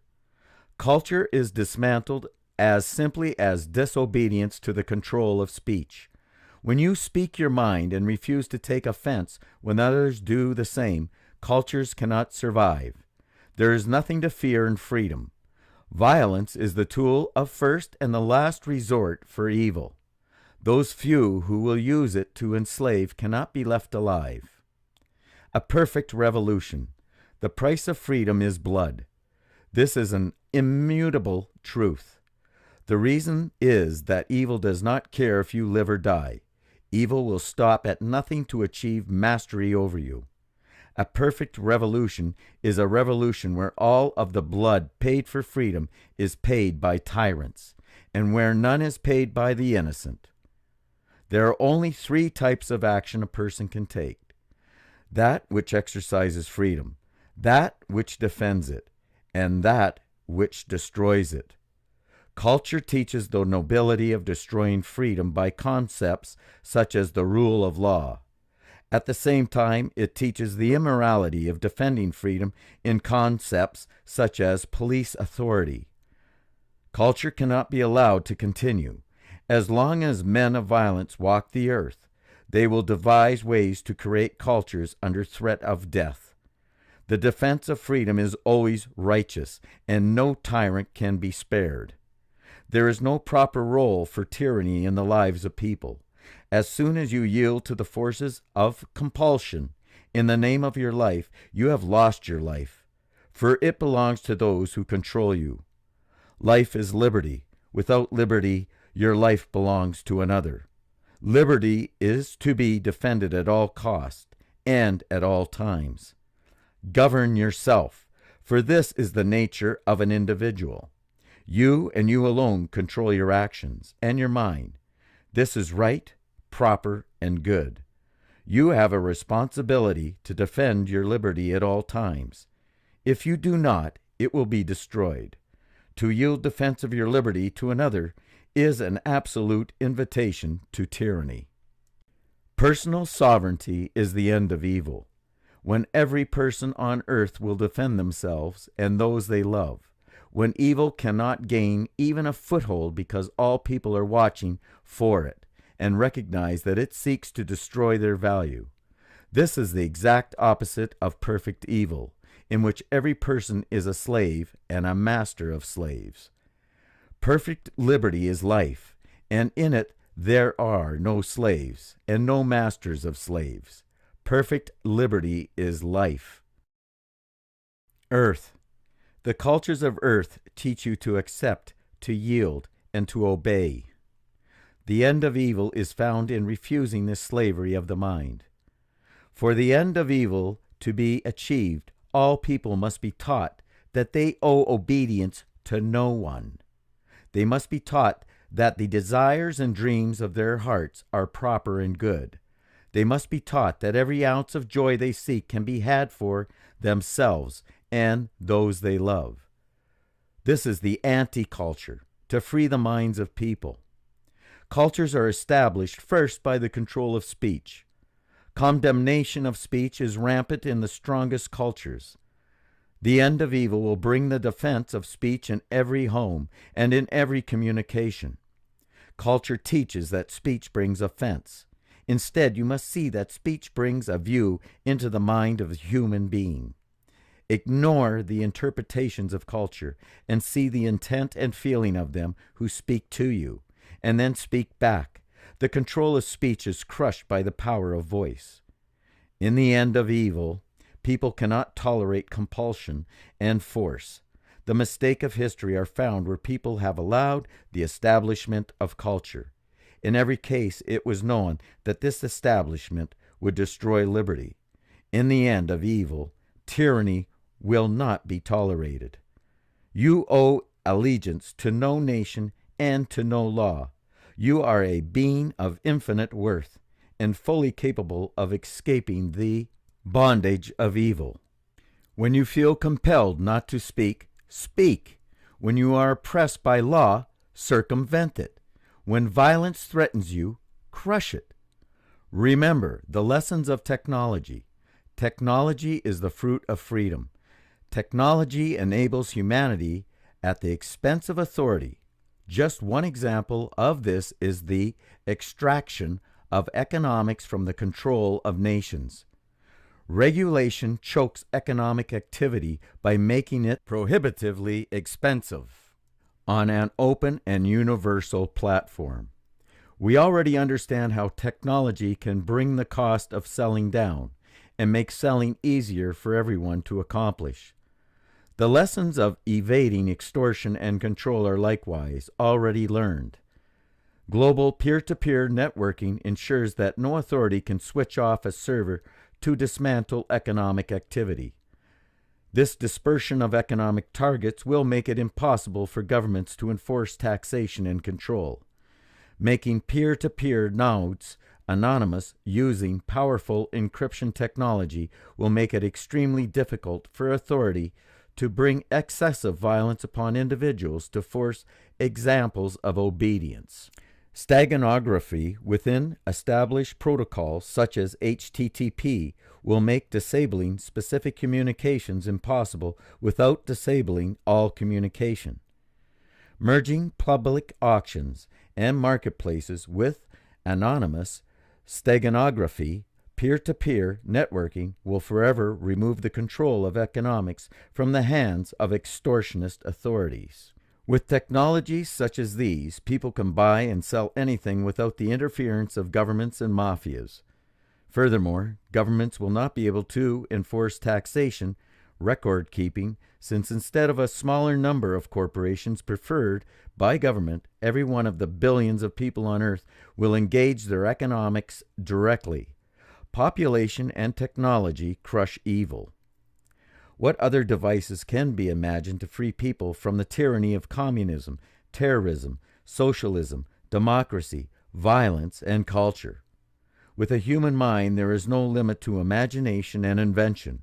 When technology and innovation beat down authoritative control, the liberty released will spawn astronomical advances. 1 ounce of freedom may bring 1 ounce of technology. 2 ounces may bring 10. 1 free person may bring 1 idea of innovation. 2 free people may bring 100. Total freedom for all people brings nothing less than infinite opportunity. The scale of the speed of human advancement can be seen in thousands of years of history, with modest gains in freedom and modest gains in technology.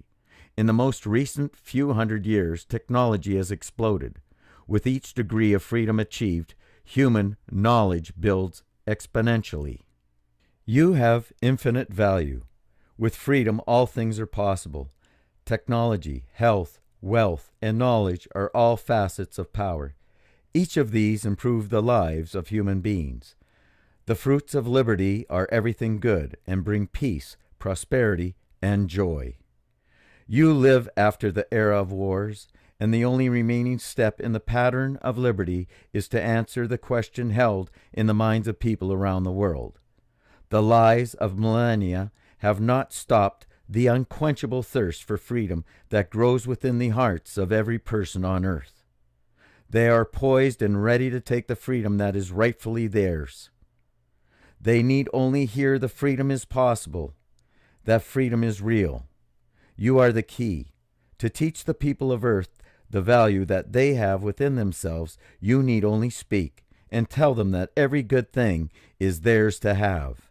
You need only tell them that the glory of liberty is real and that it belongs to them. This war is already won. Evil has already been crippled. Every human being on earth is ready to rise and let the chains that held them crumble to dust. This world will be free. If you can see your own value, then stand tall. Ye are called unto liberty. This book teaches just one lesson. You have infinite worth.